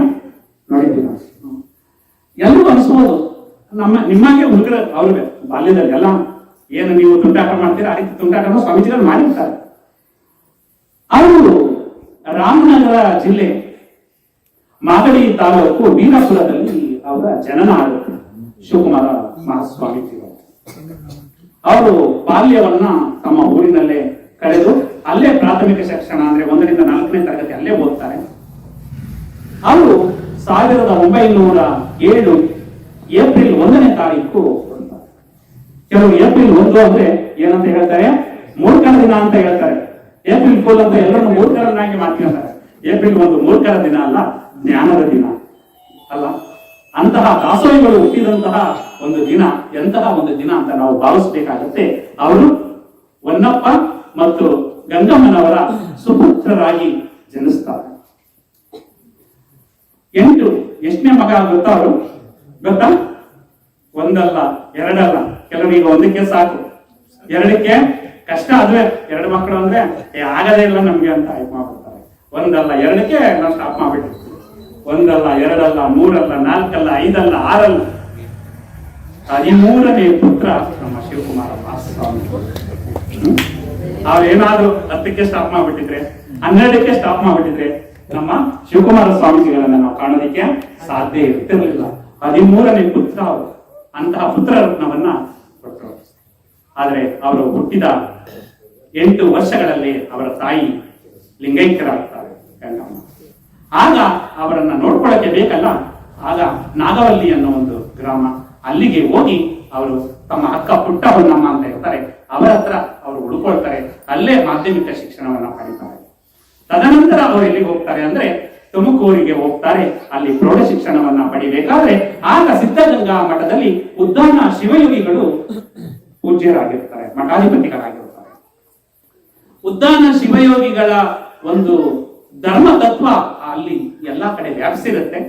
ಆಗ ಅವರು ಅಲ್ಲೇ ಪ್ರೌಢ ಶಿಕ್ಷಣವನ್ನ ಪಡಿತಾ ಆಗ ಮಠಕ್ಕೆ ಹೋಗೋದು ಬರೋದು ಅನ್ನೋದು ಅವರಿಗೆ ಆಗುತ್ತೆ. ಅನಂತರ ಅಲ್ಲಿ ಉದ್ದಾನ ಶಿವಯೋಗಿಗಳಿಗೆ ಮತ್ತೊಬ್ಬರು ಉತ್ತರಾಧಿಕಾರಿಯನ್ನ ನೇಮಕ ಮಾಡಿರ್ತಾರೆ, ಅವರೇ ಮರುಳಾರಾಧ್ಯರು. ಮರುಳಾರಾಧ್ಯರ ಒಂದು ಪರಿಚಯ ಆಗ್ಬಿಡುತ್ತೆ, ಸ್ನೇಹಕ್ಕೆ ತಿರುಗುತ್ತೆ. ಆ ಮರುಳಾರಾಧ್ಯರು ಅವರು ಯಾವಾಗಲೂ ಕೂಡ ತುಂಬಾ ವಿಶೇಷವಾಗಿ ಒಂದು ರೀತಿ ಸೋದರ ಬಾಂಧವ್ಯದ ರೀತಿ ಆಗ್ಬಿಡುತ್ತೆ. ಹಾಗೆ ಅವರು ಶಿಕ್ಷಣವನ್ನ ಪಡಿತಾ ಇರ್ತಾರೆ. ಹಾಗೆ ಪಡಿತಾ ಇರಬೇಕಾದ್ರೆ ಒಂದು ಸಲ ಪ್ಲೇಗ್ ಬರುತ್ತೆ. ಈ ಕೊರೋನಾ ಬಂದಿತ್ತಲ್ಲ, ಹಾಗೆ ಆಗ ಪ್ಲೇಗ್ ಅಂದ್ರೆ ಊರಿನಲ್ಲಿ ಏನಾದ್ರು ಪ್ಲೇಗ್ ಕಾಣಿಸ್ಕೊಳ್ತು ಅಂದ್ರೆ ಆ ಊರನ್ನೇ ಬಿಟ್ಟು ಏನ್ ಮಾಡ್ಬಿಡ್ತಾ ಇದ್ರು, ಬೇರೆ ಒಂದು ಸ್ಥಳದಲ್ಲಿ ಹೋಗಿ ಅವರು ವಾಸ ಆಗ್ತಾ ಇದ್ರು. ಯಾಕಂದ್ರೆ ಒಬ್ಬರನ್ನ ಹೋಗಿ ಊತಿ ಹಾಕ್ಬಿಟ್ಟು ಬರೋದ್ರೊಳಗಡೆ ಮತ್ತೊಬ್ರು ಸತ್ತಿರ್ತಿದ್ರು, ಅವರನ್ನ ಮತ್ತೆ ಹೋಗಿ ಮಣ್ಣು ಮಾಡಿ ಬರೋದ್ರೊಳಗೆ ಇನ್ನೊಬ್ರು ಸತ್ತಿರ್ತಿದ್ರು. ಆ ರೀತಿ ಪ್ಲೇಗ್ ಕಾಯಿಲೆ ತುಂಬಾ ಭೀಕರ ಕಾಯಿಲೆ. ಪ್ಲೇಗು ಕಾಲರ ಬಂದ್ಬಿಡ್ತು ಅಂದ್ರೆ ಆಗ ತುಂಬಾ ಕಷ್ಟ. ಈಗಲಷ್ಟು ವೈಜ್ಞಾನಿಕತೆ ಮುಂದುವರೆದಿರಲಿಲ್ಲ, ಆರೋಗ್ಯ ಸುಧಾರಣೆಗಳು ಆಗಿರಲಿಲ್ಲ. ಪ್ಲೇಗ್ ಬಂದ್ಬಿಡುತ್ತೆ, ಆಗ ಅವರಿಗೆ ಬಾಡಿಗೆ ಮನೆಯಲ್ಲಿ ಇರೋದಕ್ಕೆ ಸಾಧ್ಯ ಆಗೋದಿಲ್ಲ. ನಮ್ಮ ಶಿವಕುಮಾರ ಮಹಾಸ್ವಾಮಿಗಳು ಹೋಗಿ ಉದ್ದಾನ ಶಿವಯೋಗಿಗಳನ್ನ, ಗುರುಗಳೇ ನಿಮ್ಮ ಮಠದಲ್ಲಿ ಇರೋದಕ್ಕೆ ನಮ್ಗೆ ಅವಕಾಶ ಮಾಡ್ಕೊಡ್ಬೇಕು ಅಂತ ಕೇಳ್ತಾರೆ. ಆದ್ರೆ ಉದ್ದಾನ ಶಿವಯೋಗಿಗಳು ಒಪ್ಕೊಳ್ಳೋದಿಲ್ಲ, ಇಲ್ಲ ಇಲ್ಲಿ ಆಗೋದಿಲ್ಲ ಅಂತ ಹೇಳಿರ್ತಾರೆ. ನೋಡಿ ಎಂತ ನಾವೇನ್ ಅನ್ಕೋತೀವಿ, ಯಾರಾದ್ರೂ ಹೋಗಿ ನಮ್ ಕಷ್ಟ ಆಗಿರುತ್ತೆ, ₹100 ಕೊಡಪ್ಪ ಅಂತ ಹೇಳಿದಾಗ ಕೊಟ್ರೆ ಅವರು ನಮ್ಮ ಬಾಯಲ್ಲಿ ಒಳ್ಳೆಯ ಮಾತನ್ನ ಆಡಿಸ್ಕೋತಾರೆ. ಏನೋ ಕೊಡ್ಲಿಲ್ಲ ಅಂದ್ರೆ ಬರ್ತಾ ಇರ್ಬೇಕಾದ್ರೆ ಅವ್ರಿಗೆ ಏನ್ ಮಾಡ್ಬಿಟ್ಟಿರ್ತೀವಿ, ಬೈದೋ ಏನೋ ಮಾಡಿ ಬಂದ್ಬಿಟ್ಟಿರ್ತೀವಿ. ಆದ್ರೆ ನಮ್ಮ ಶಿವಕುಮಾರ ಸ್ವಾಮೀಜಿಗಳಲ್ಲಿ ಆ ಬಾಯಲ್ಲಿ ಬರಲೇ ಇಲ್ಲ. ಅವರನ್ನ ಗುರುವಿನ ರೀತಿಯಲ್ಲೇ ಅವರು ಹೃದಯದಲ್ಲಿ ಅಲಂಕರಿಸ್ಕೊಳ್ತಾರೆ, ಗುರುವಿನ ಸ್ಥಾನದಲ್ಲೇ ಇಟ್ಕೊಳ್ತಾರೆ. ಕೊನೆಗೆ ಇನ್ನು ಸ್ವಲ್ಪ ದಿನಗಳ ಆದ್ಮೇಲೆ ನಂತರ ಉದ್ದಾನ ಶಿವಯೋಗಿಗಳೇ ಕರೆಯಿಸಿ ನಮ್ಮ ಶಿವಕುಮಾರ ಮಹಾಸ್ವಾಮಿಗಳವ್ರನ್ನ ಆ ಒಂದು ಮಠದಲ್ಲಿ ಇರೋದಕ್ಕೆ ಅವಕಾಶವನ್ನ ಮಾಡಿಕೊಡ್ತಾರೆ. ಹಾಗೆ ಅವರ ಶಿಕ್ಷಣ ಮತ್ತು ಮಠದ ಜೊತೆಗೆ ಅವಿನಾಭಾವ ಸಂಬಂಧ ಮುಂದುವರೆದಾಗ ನಂತರದ ಮೆಟ್ರಿಕ್ಯುಲೇಷನ್ ಪರೀಕ್ಷೆಯಲ್ಲಿ ಅವರು ಎಂಟ್ರೆನ್ಸ್ ಎಕ್ಸಾಮ್ ಅಲ್ಲಿ ಪಾಸ್ ಆಗ್ತಾರೆ. ಪಾಸ್ ಆದಾಗ ನಂತರ ಮೆಟ್ರಿಕ್ಯುಲೇಷನ್ ಮಾಡ್ಬೇಕು ಅಂದ್ರೆ ಆಗ ಇದ್ದದ್ದು ಬೆಂಗಳೂರು ಒಂದೇ ಮಾತ್ರ. ಬೆಂಗಳೂರು ರೈಲ್ವೆ ನಿಲ್ದಾಣ ನೋಡಿದಿರಲ್ಲ, ಬೆಂಗಳೂರು ರೈಲ್ವೆ ನಿಲ್ದಾಣ ಎಲ್ಲ ನೋಡಿದಿರಲ್ಲ, ಆ ರೈಲ್ವೆ ನಿಲ್ದಾಣದ ಪಕ್ಕನೆ ತೋಟದಪ್ಪ ಹಾಸ್ಟೆಲ್ ಅಂತ ಇದೆ, ಗುಬ್ಬಿ ತೋಟದಪ್ಪ ಹಾಸ್ಟೆಲ್. ಈಗಂತೂ ನೂರಾರು ಕೋಟಿಯ ಬೆಲೆ ಬಾಳುವಂತಹ ಆಸ್ತಿ. ಕೇಳಿರ್ಬೋದು, ತೋಟದಪ್ಪ ಹಾಸ್ಟೆಲ್ ತುಂಬಾ ಕಡೆ ಇದೆ, ಮೈಸೂರಲ್ಲಿದೆ, ಕೊಳ್ಳೇಗಾಲದ ಕಡೆ ಇದೆ, ನಮ್ಮ ತುಂಬಾ ಅನೇಕ ಮತ್ತೆ ಮಂಡ್ಯದಲ್ಲಿದೆ. ಎಲ್ಲ ಕಡೆ ಅವರು ತುಂಬಾ ಜನ ಹೇಳ್ತಾರೆ, ಏನಾದ್ರೂ ಇಲ್ಲಿ ಬಿಟ್ಟಿ ಕೊಡೋದಿಕ್ಕೆ ತೋಟದಪ್ಪನ ಛತ್ರನ ಅಂತ ಗಾದೆ ಕೂಡ ಬಂದ್ಬಿಟ್ಟಿದೆ. ಬಿಟ್ಟಿ ತೋಟದಪ್ಪ ಛತ್ರ ಅಂತ ಗಾದೆಯನ್ನು ಕೂಡ ಮಾತಾಡ್ತಾರೆ. ಆ ರೀತಿ ಯಾರೇ ಹೋದ್ರು ಕೂಡ ತೋಟದಪ್ಪನ ಹಾಸ್ಟೆಲ್ ಅವರಿಗೆ ಆಶ್ರಯವನ್ನ ನೀಡ್ತಾ ಇತ್ತು. ಆ ರೈಲ್ವೆ ನಿಲ್ದಾಣದ ಪಕ್ಕದಲ್ಲೇ ಆ ತೋಟದಪ್ಪ ಹಾಸ್ಟೆಲ್ ಇದೆ. ಅಲ್ಲಿ ಅವರು ವಿದ್ಯಾರ್ಥಿಯಾಗಿ ಇದ್ದುಕೊಂಡು ಅಲ್ಲಿ ಅವರು ಪರೀಕ್ಷೆಯನ್ನ ಮಾಡ್ತಾರೆ. ಅವರು ವಿಜ್ಞಾನ ವಿಷಯವನ್ನ ತಗೊಂಡು ಗಣಿತ ಮತ್ತು ಭೌತಶಾಸ್ತ್ರದಲ್ಲಿ ತುಂಬಾ ಎಕ್ಸ್ಪರ್ಟ್ ಅಂದ್ರೆ ನುರಿತರಾಗಿ ಓದ್ತಾರೆ. ಹಾಗೆ ಓದ್ತಾ ಇರ್ಬೇಕಾದ್ರೆ ರಜಾ ಅವಧಿಗಳಲ್ಲಿ ಮಠಕ್ಕೆ ಬರೋದು, ಅಲ್ಲಿ ಸಂಪರ್ಕವನ್ನ ಇಟ್ಕೊಂಡು ಹಾಗೆ ನಂತರ ಬೆಂಗಳೂರಿಗೆ ಹೋಗ್ತಾ ಇರ್ತಾರೆ. ಅವ್ರ ಮನೆಗೆ ಹೆಚ್ಚಿಗೆ ಹೋಗ್ತಾ ಇರಲಿಲ್ಲ.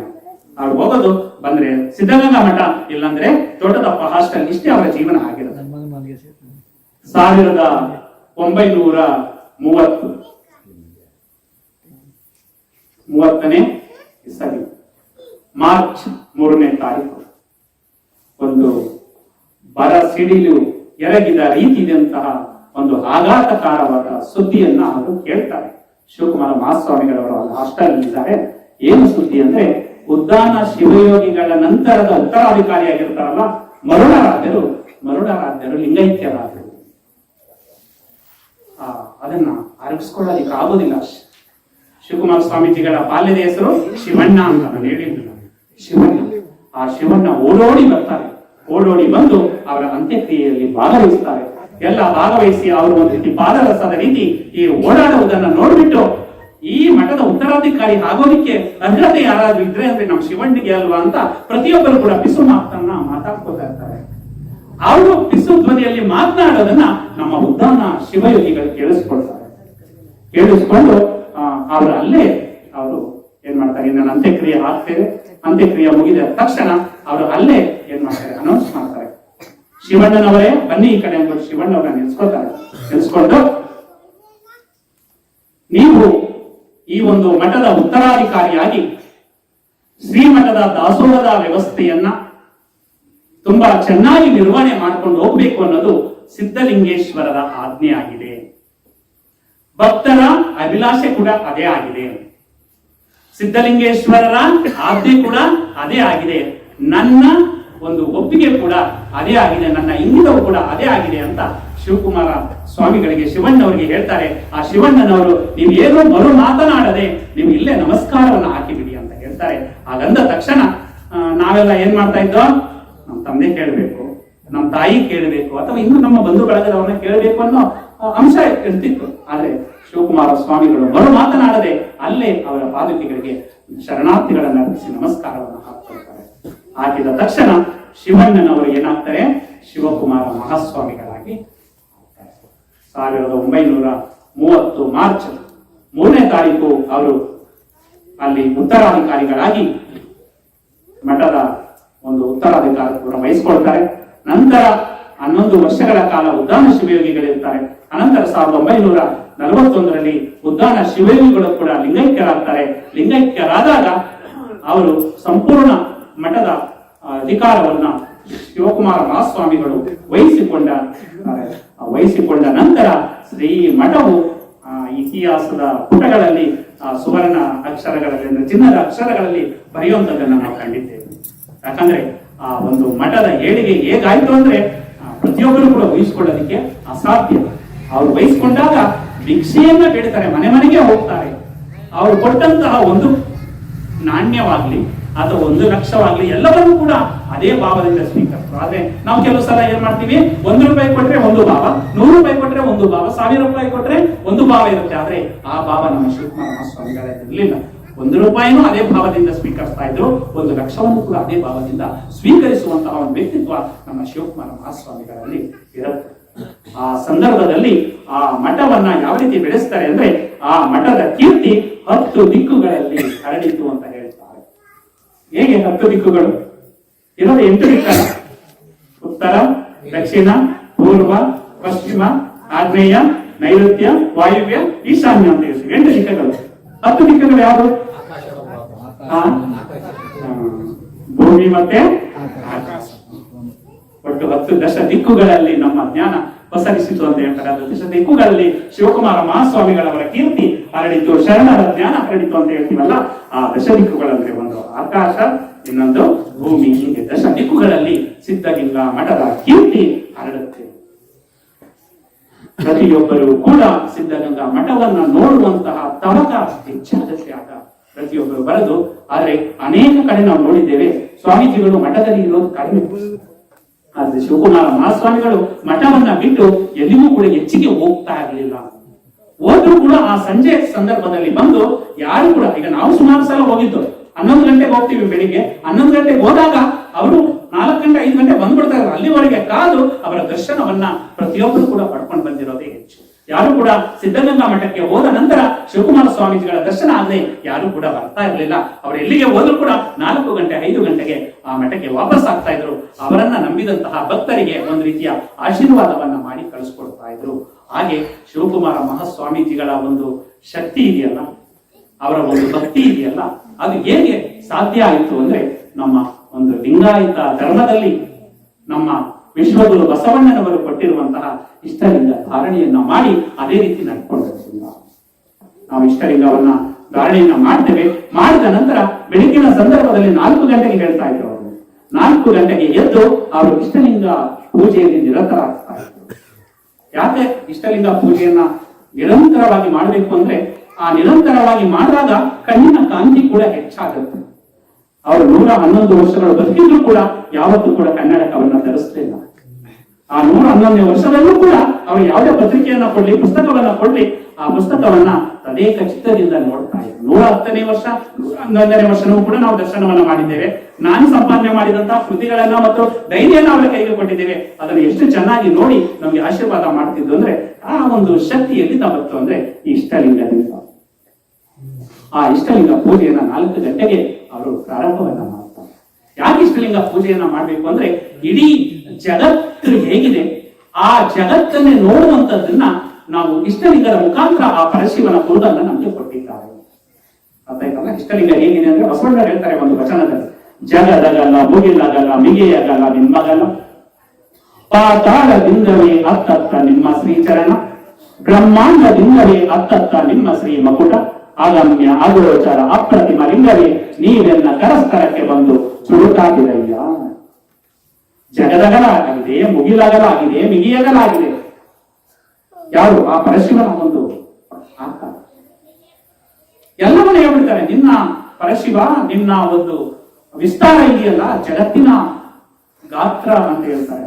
ಮುಗಿಲಿನ ಗಾತ್ರ ಅಂತ ಹೇಳ್ತಾರೆ. ಕೊನೆಗೆ ಎಲ್ಲ ನಿನ್ನನ್ನು ನಾನು ಅಳತೆ ಮಾಡೋದಕ್ಕೆ ಸಾಧ್ಯ ಇಲ್ಲ ಅಂತ ನಿಮ್ಮ ಮಗಲ ಅಂತ ಹೇಳ್ಬಿಡ್ತಾರೆ. ಈ ಭೂಗೋಳ ಶಾಸ್ತ್ರವನ್ನು ಓದಿರೋಂಥವ್ರು ಬಹುಶಃ ಪಾಠವನ್ನ ಕೇಳಿರ್ತೀರ. ಭೂಮಿ ಯಾವ ಆಕಾರ ಇದೆ ಅಂದ್ರೆ ಮೊದಲು ಗೋಲಿ ಆಕಾರ ಇದೆ ಅಂತ ಹೇಳ್ತಾರೆ ಅಲ್ಲ, ಹೇಳಿದಿರಪ್ಪ?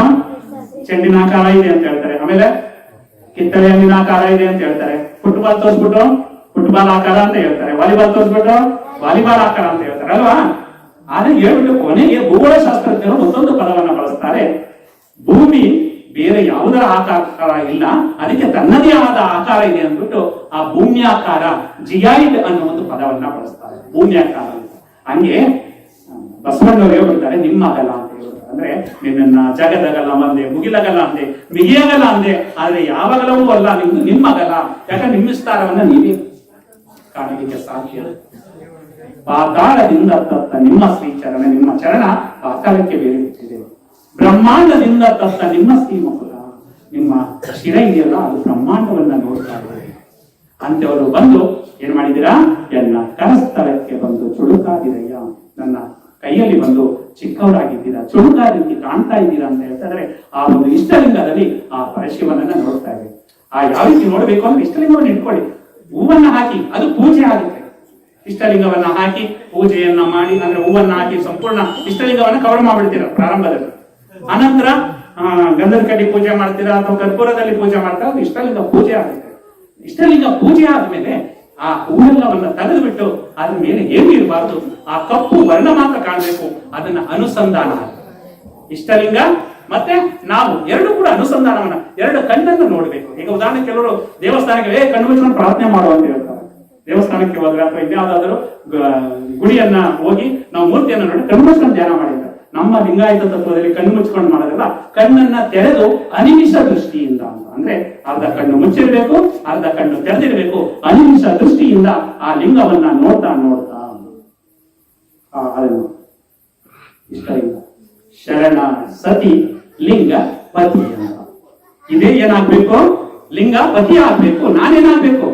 ಸತಿ ಆಗ್ಬೇಕು ಅಲ್ಲ. ಇದು ಗಂಡ, ನಾನು ಹೆಂಡತಿ ಅಂತ. ಇಷ್ಟಲಿಂಗ ಗಂಡನನ್ನ ಅಲ್ವಾ, ಪ್ರಾರಂಭದಲ್ಲಿ ಮದುವೆ ಆಗ್ಬಿಟ್ರೆ ಗಂಡನ ಹೆಂಡತಿನ ಗಂಡ ತಿಂದಾಕ್ತನ್ನು ನೋಡ್ತಾ ಇರ್ತಾರೆ ಅಲ್ಲ ಪ್ರಾರಂಭದಲ್ಲಿ. ಹಾಗೆ ಆ ಒಂದು ಭಾವ ನಮ್ಗೆ ಲಿಂಗದಲ್ಲಿ ಇರ್ಬೇಕು ಅಂತ. ಆ ಲಿಂಗಪ್ಪನನ್ನ ಗಂಡ ಹೆಂಡತಿ ಹೇಗೆ ನೋಡ್ತಾರೆ, ಅವ್ರು ಕೊಟ್ಟಿರುವಂತಹ ರೂಪಕ ಉದಾಹರಣೆಗಳಿದೆಯಲ್ಲ, ಅಂದ್ರೆ ಅರ್ಥ ಆಗ್ಲಿ ಅಂತ, ಅದು ಕೆಟ್ಟದ್ದು ಅಂತ ಅಲ್ಲ, ಆ ಒಂದು ಭಾವ ಅದ್ರಲ್ಲಿ ಬರಲಿ ಅಂತ. ಗಂಡ ಹೆಂಡತಿಯನ್ನು ಹೇಗೆ ನೋಡ್ತಾರೋ ಹಂಗೆ ಆ ಒಂದು ಲಿಂಗಪ್ಪನನ್ನ ನಾವು ಕಣ್ಗಳಲ್ಲಿ ತದೇಕ ಚಿತ್ತದಿಂದ ನೋಡ್ತಾ ಇರ್ಬೇಕು ಅಂತ. ಅದನ್ನ ನೋಡ್ತಾ ನೋಡ್ತಾ ಕಂಗಳಲ್ಲಿ ಹಿಂಗಬಾರದ ಚೆಲುವ ಅಂತ. ನಮ್ ಕಂಗಳಿಗೆ ನೋಡ್ತಾ ನೋಡ್ತಾ ನೋಡ್ತಾ ಏನ್ ಕಣ್ಣು ಹಿಂಗೋದ್ವೇನೋ ಅಂತ ಹೇಳ್ತಾರಲ್ಲ, ಹಂಗೆ ಆ ಕಣ್ಣು ಹಿಂಗುವ ರೀತಿಯಲ್ಲಿ ನಾವು ಆ ಲಿಂಗಪ್ಪನನ್ನ ನೋಡ್ಬೇಕು. ಆ ನೋಡ್ತಾ ನೋಡ್ತಾ ಆ ಇಷ್ಟಲಿಂಗದಲ್ಲಿ ಆಗುವಂತಹ ಒಂದು ಅನುಭವ ಇದೆಯಲ್ಲ ಅದನ್ನ ಅನುಭವಿಸಿದವರಿಗೆ ಗೊತ್ತು. ಅದನ್ನ ಮಾಡಿ ವಿಶೇಷವಾಗಿ ಒಂದು 5 ನಿಮಿಷ ನಿಮ್ಗೆ ಹೇಗಾಗುತ್ತೆ ಆಗ ಸಮಯ ಅಲ್ವಾ. ನಾವೆಲ್ಲ ಕೆಲ್ಸಕ್ಕೆ ಹೋಗ್ಬೇಕು ಸರ್, ನಿಮ್ಮ ಮಾತನ್ನ ಕೇಳ್ಕೊಂಡು ಆ ಲಿಂಗಪ್ಪನ ಹಿಡ್ಕೊಂಡು ಕೂತ್ಕೊಬಿಟ್ರೆ ನಾವು ಹೇಗ್ ಕೆಲಸ ಮಾಡ್ಬೋದು ಅಂತ ನಿಮ್ ಪ್ರಶ್ನೆ ಆಗ್ಬೋದು. ನಿಮ್ಮ ಸಮಯ ಬೆಳಗಿನ ಸಮಯ ಆಗೋದು, ಇದಕ್ಕೆ ಯಾವುದೇ ಒಂದು ಸಮಯದ ಇದಿಲ್ಲ. ನಿಮ್ಗೆ ಯಾವಾಗ ಅನುಕೂಲ ಆಗುತ್ತೋ ಆ ಲಿಂಗವನ್ನ ಹಿಡ್ಕೊಂಡು ಅನುಸಂಧಾನ, ಪ್ರಾರಂಭದಲ್ಲಿ ಪೂಜೆ ಆದ ನಂತರ ಆ ಇಷ್ಟಲಿಂಗವನ್ನ ಹಿಡ್ಕೊಂಡು ಅನುಸಂಧಾನವನ್ನ ಮಾಡ್ತಾ ಇದ್ರೆ ಆಗ ನಿಮ್ಗೆ ಆಗುವಂತಹ ಒಂದು ಅನುಭವವನ್ನೇ ಅದನ್ನ ದಾಖಲಿಸಲಿಕ್ಕೂ ಸಾಧ್ಯ ಇಲ್ಲ, ಹೇಳೋದಿಕ್ಕೂ ಸಾಧ್ಯ ಇಲ್ಲ. ಆಗ ಯಾರು ಇದರಲ್ಲಿ ತೊಡಿಕೊಳ್ತಾರೋ ಅವರು ಯಾರು ಹೆಚ್ಚಿಗೆ ಮಾತನಾಡೋಕೆ ಹೋಗೋದಿಲ್ಲ, ಅನುಭವಿಸಿರ್ತಾರೆ. ಹಾಗೆ ನಾವು ಅರ್ಧ ತಿಳ್ತಿರೋರು ಮಾತ್ರ ನಾವು ಜಾಸ್ತಿ ಮಾತನಾಡಕ್ ಹೋಗ್ತೀವಿ ಅಷ್ಟೇ. ಆ ರೀತಿ ಆ ಇಷ್ಟಲಿಂಗದ ಮುಖಾಂತರ ಪೂಜ್ಯ ಶ್ರೀಗಳು ಆ ಇಷ್ಟಲಿಂಗವನ್ನ ಹಿಡ್ಕೊಂಡು ಅನುಸಂಧಾನವನ್ನ ಮಾಡಿ ಅವರ ಹಣೆಯಲ್ಲಿ ಇದ್ದಂತಹ ವಿಭೂತಿಯನ್ನ ನೋಡಿದ್ರೆ ಆ 2 ಕಣ್ಣುಗಳು ಕೂಡ ಸಾಲದು. ಅಂತಹ ಒಂದು ಇಷ್ಟಲಿಂಗ ಪೂಜೆಯ ನಿರತರಾಗಿದ್ದರಿಂದ ಆ ಪೂಜ್ಯ ಶ್ರೀಗಳ ಆಯಸ್ಸು ಕೂಡ ವೃದ್ಧಿಯ. ಯಾರು ಆ ಇಷ್ಟಲಿಂಗದ ಜೊತೆ ಅನುಸಂಧಾನವನ್ನ ಮಾಡ್ತಾರೋ ನಮ್ಮ ಆಯಸ್ಸಿನ ಪ್ರಮಾಣವನ್ನು ಕೂಡ ಹೆಚ್ಚು ಮಾಡುತ್ತೆ. ನಂತರ ಪೂಜ್ಯರು ಮಹತ್ವ ಕೊಟ್ಟದ್ದು ಯಾವುದಕ್ಕೆ ಅಂದ್ರೆ ದಾಸೋಹ ಅಲ್ವಾ. ನಾನು ದುಡಿಯಬೇಕು, ನಾವು ಉಣ್ಣಬೇಕು ಅಂತ. ಅಂದ್ರೆ ಅವರೊಬ್ಬರೇ ಹೋಗಿ ಎಲ್ಲಾ ಕಡೆ ಭಿಕ್ಷೆ ಬೇಡಿ ತರ್ತಾ ಇದ್ರು. ಆದ್ರೆ ತಿನ್ನುವಂತವ್ರು ಎಷ್ಟು? ಸಾವಿರಾರು ಲಕ್ಷಾಂತರ ಜನ ತಿಂತಾ ಇದ್ರು, ದಾಸೋಹವನ್ನ ಮಾಡ್ತಾ ಇದ್ರು. ಅಂದ್ರೆ ಆ ದಾಸೋಹ ಭಾವವನ್ನ ಅವರು ತುಂಬಾ ಪ್ರೀತಿಸಿದ್ರು. ಯಾವ ರೀತಿ ಪ್ರೀತಿಸ್ತಾರೆ ಅಂದ್ರೆ ಆ ದಾಸೋಹಕ್ಕೆ ಮತ್ತೊಂದು ಹೆಸರೇ ಈಗ ಅವರ ಒಂದು ಪುಣ್ಯ ಸ್ಮರಣೆಯ ದಿನವನ್ನ 21ನೇ ತಾರೀಕು ದಾಸೋಹ ದಿನವನ್ನಾಗಿ ನಾವು ಆಚರಣೆಯನ್ನ ಮಾಡ್ತಾ ಇದ್ದೀವಿ. ಅವರು ಬೆಳಿಗ್ಗೆ ವಿದ್ಯೆ ಲಿಂಗೈಕ್ಯರಾದ್ರೂ ಕೂಡ ನನ್ನ ದಾಸೋಹದ ಸಮಯವನ್ನ ಯಾವಾಗ ತಿಳಿಸ್ಬೇಕು ಅಂತ ಹೇಳಿದ್ರು, ಎಲ್ಲಾ ಮಕ್ಕಳದು ಮಧ್ಯಾಹ್ನ ದಾಸೋಹ ಆದ ಮೇಲೆ ಅನಂತರ ತಿಳಿಸ್ಬೇಕು ಅಂತ ಹೇಳಿದಂತಹ ಒಬ್ಬ ದಾಸೋಹಕ್ಕೆ ಒಂದು ಮಹತ್ವವನ್ನು ಕೊಟ್ಟಂತಹ ಪೂಜ್ಯ ಶ್ರೀಗಳನ್ನ ನಾವೆಲ್ಲೂ ಕೂಡ ಕಾಣೋದಿಕ್ಕೆ ಸಾಧ್ಯವಿಲ್ಲ. ಅಂತಹ ಒಂದು ಮಹಾತ್ಮರ ಹೆಸರಿನಲ್ಲಿ ನಾವು ದಾಸೋಹ ದಿನವನ್ನ ಆಚರಣೆ ಮಾಡ್ತಾ ಇದ್ದೇವೆ. ಹೇಗೆ ಅಂದ್ರೆ ಪ್ರತಿಯೊಬ್ಬರು ಕೂಡ ಎಂತಹ ಒಬ್ಬ ಕೆಟ್ಟ ಕೆಲಸವನ್ನ ಮಾಡುವುದು ಕೂಡ ಒಳ್ಳೆಯವರಾಗಿ ಪರಿವರ್ತನೆ ಆಗ್ತಾ ಇದ್ರು ಅನ್ನೋದಕ್ಕೆ ಒಂದ್ಸಲ ಹಾಗೆ ಒಂದು ಲಾರಿಯಲ್ಲಿ ಸುಮಾರು 150 ಮೂಟೆ 200 ಮೂಟ ಅಕ್ಕಿ ಹೋಗ್ತಾ ಇರ್ತಂದ್ರೆ, ಹೋಗ್ತಾ ಇದ್ದಾಗ ಆ ಚೆಕಿಂಗ್ ಅವ್ರು ಬರ್ತಾರಲ್ಲ ಪೊಲೀಸ್ನವರು ಹಿಡ್ಕೊಂಡ್ಬಿಟ್ಟಾಗ ಅಲ್ಲಿ ಯಾವನೋ ಒಬ್ಬ ಸಿದ್ಧಗಂಗಾ ಮಠಕ್ಕೆ ಹೋಗ್ತಾ ಇದೆ ಅಂತ ಕೇಳಿದ್ರು. ಮುಸ್ಲಿಂ ತಗೊಂಡು ಹೋಗ್ತಾ ಇರೋದು ಅಕ್ಕಿನ ಡ್ರೈವರು. ಆಗ ಹಿಂಗೆ ಹಿಡ್ಕೊಂಡು ಏನು ಇಲ್ಲ ದಾಖಲೆ ಕೊಡೋದಿಕ್ಕೆ. ಆಗ ಹಿಂಗೆ ಸಿದ್ಧಗಂಗಾ ಮಠಕ್ಕೆ ಹೋಗ್ತಾ ಇದೀವಿ ಅಂದಾಗ ಪೊಲೀಸ್ನವ್ರು ಕೇಳಿದ್ರೆ ಬಿಟ್ಬಿಡ್ತಾರೆ.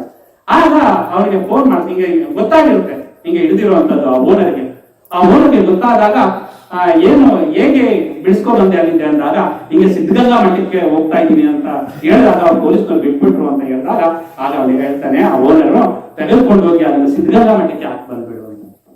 ಅತ್ಯನಂದ್ರೆ ಎಂತಹ ಬೇರೆ ಚಟುವಟಿಕೆಗಳು ಹೋಗಲು ಕೂಡ ಒಳ್ಳೆಯ ಚಟುವಟಿಕೆಗಳಿಗೆ ಪ್ರೇರಣೆ ನೀಡಿದ್ದು ಆ ಸಿದ್ಧಗಂಗಾ ಮಠ ಶಿವಕುಮಾರ ಮಹಾಸ್ವಾಮಿಗಳವರು. ಅವ್ರ ಬಗ್ಗೆ ಮಾತನಾಡಕ್ ಹೋಗ್ತಾ ಇದ್ರೆ ಸಮಯದ ಅರಿವೇ ಇರೋದಿಲ್ಲ. ಗಂಟೆಗಟ್ಟಲೆ ತಿಂಗಳುಗಟ್ಟಲೆ ನಾವು ಅವ್ರ ಬಗ್ಗೆ ಮಾತನಾಡುತ್ತಾ ಹೋಗ್ಬೋದು. ಅಂತಹ ಶಿವಕುಮಾರ ಮಹಾಸ್ವಾಮಿಗಳವರ ದಾಸೋಹ ದಿನ ಇನ್ನೇನು ಕೆಲವೇ ದಿನಗಳ 21ನೇ ತಾರೀಕು ನಡೀತಾ ಇದೆ. ನಾವು ಯಾರಿಗೆ ಆಗುತ್ತೆ ಅವರಿಗೆ ಒಂದು ದಾಸೋಹವನ್ನ ಮಾಡೋಣ.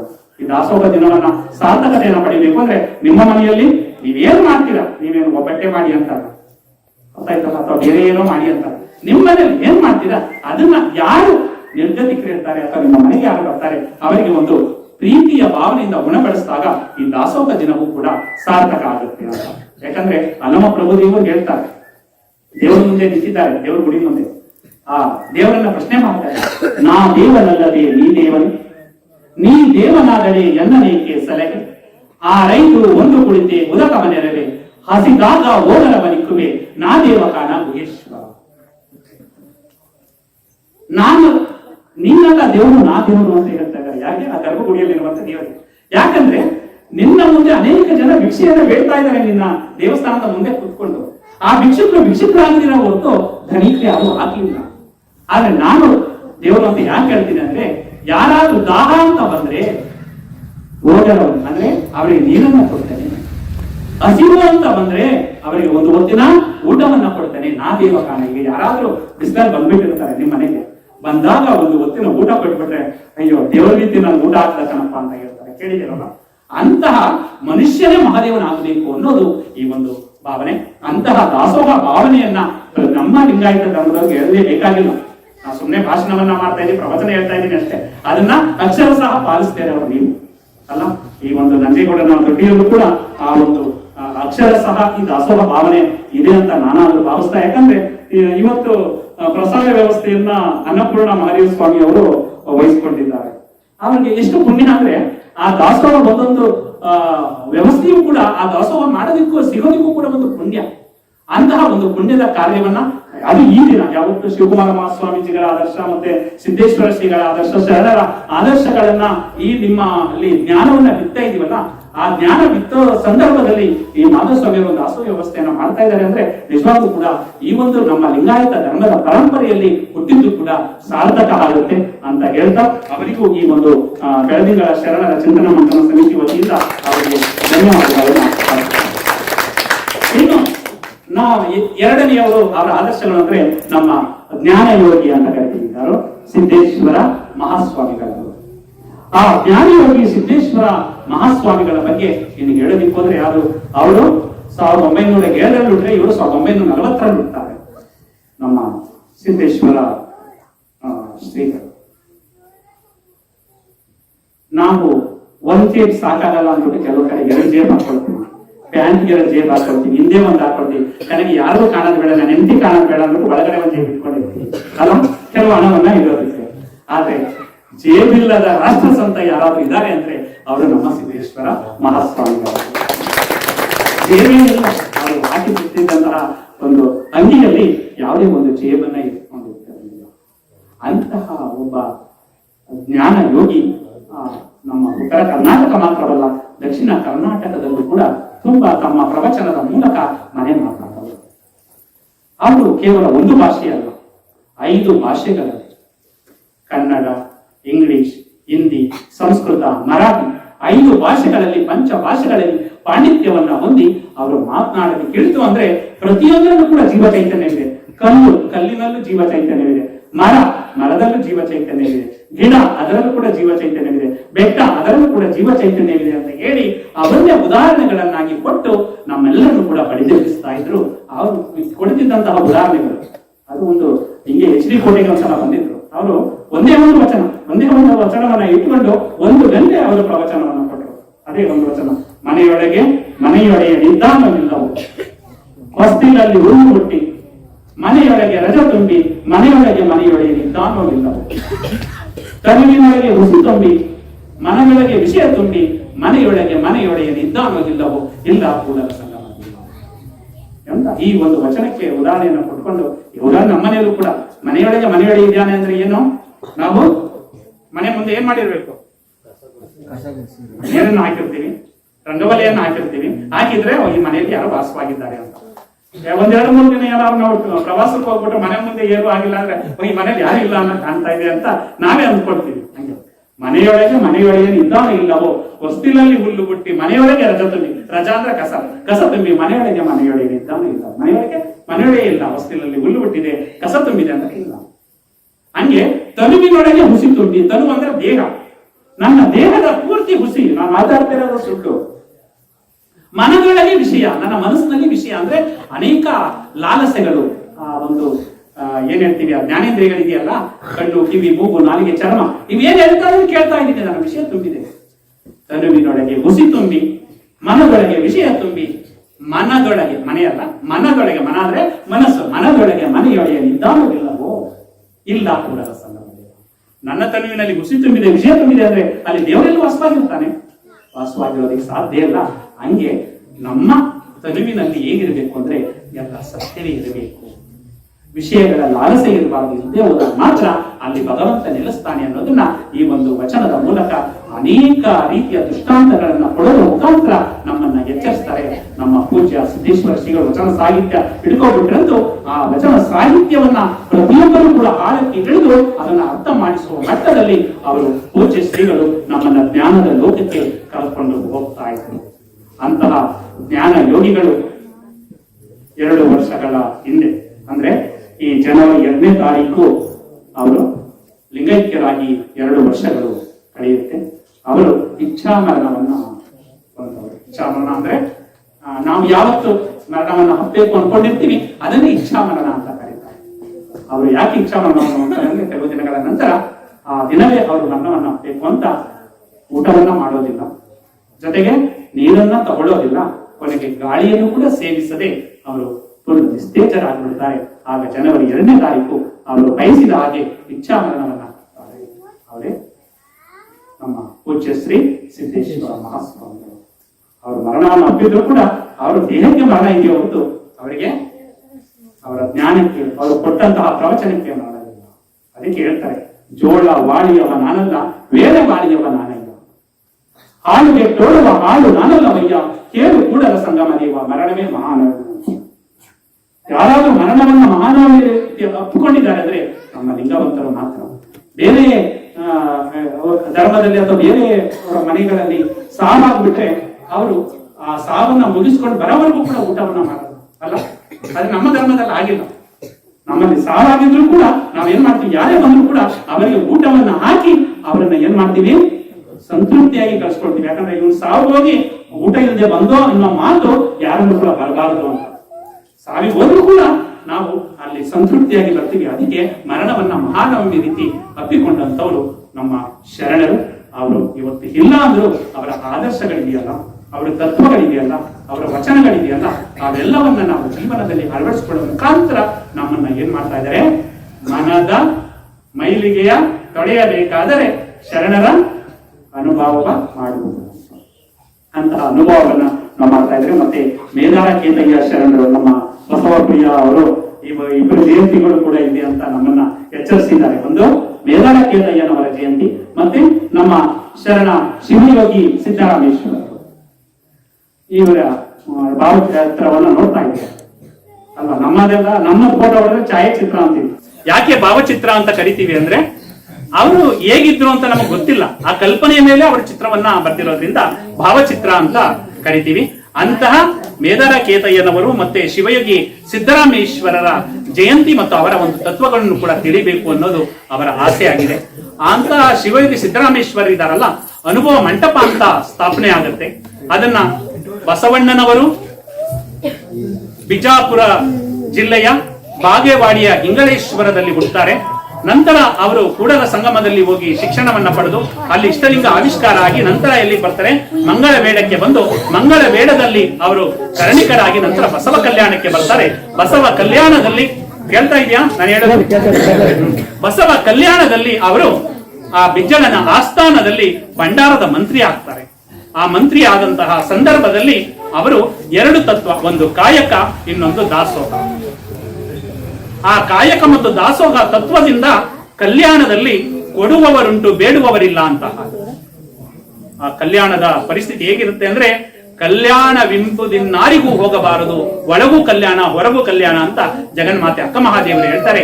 ಆಗ ಆ ಕಲ್ಯಾಣ ಹೇಗಿತ್ತು ಅನ್ನೋದಕ್ಕೆ ಮಡಿವಾಳ ಮಾಚಿದೇವರು ಒಂದು ವಚನವನ್ನ ಹೇಳ್ತಾರೆ. ಎತ್ತೆತ್ತ ನೋಡಿದಡೆ ಹತ್ತತ್ತ ಬಸವನೆಂಬ ಬಳ್ಳಿ, ಎತ್ತಿ ನೋಡಿದಡೆ ಲಿಂಗವೆಂಬ ಗೊಂಚಲು, ಒತ್ತಿ ಹಿಂಡಿದಡೆ ಬತ್ತಿ ಎಂಬ ರಸವಯ್ಯ, ಆಯತ ಬಸವಣ್ಣನಿಂದ ಸ್ವಾಯತ ಬಸವಣ್ಣನಿಂದ ಸನ್ನಿಹಿತವು ಬಸವಣ್ಣನಿಂದ, ಗುರು ಬಸವಣ್ಣನಿಂದ ಲಿಂಗ ಬಸವಣ್ಣನಿಂದ ಜಂಗಮ ಬಸವಣ್ಣನಿಂದ, ಪಾದೋದಕ ಬಸವಣ್ಣನಿಂದ ಪ್ರಸಾದ ಬಸವಣ್ಣನಿಂದ, ಅತ್ತ ಬಲ್ಲಡೆ ನೀವು ಕೇಳಿವೆ ಇತ್ತ ಬಲ್ಲಡೆ ನೀವು ಕೇಳಿವೆ, ಬಸವ ಬಸವ ಬಸವ ಎಂದು ಮಜ್ಜನ ಕೆರೆಯದವನ ಭಕ್ತಿ ಶೂನ್ಯ ಕಾಣ ಕಲಿದೇವರ ದೇವ ಅಂತ ಮಡಿವಾಳ ಮಾಚಿದೇವರು ಹೇಳ್ತಾರೆ. ಆ ರೀತಿ ಆ ಬಸವ ಕಲ್ಯಾಣದಲ್ಲಿ ಪ್ರತಿಯೊಬ್ಬರೂ ಕೂಡ ಲಿಂಗವಂತರಾಗಿ ರೂಪುಗೊಳ್ತಾರೆ ಬಸವಣ್ಣನವರ ಒಂದು ದಿಸೆಯಿಂದ.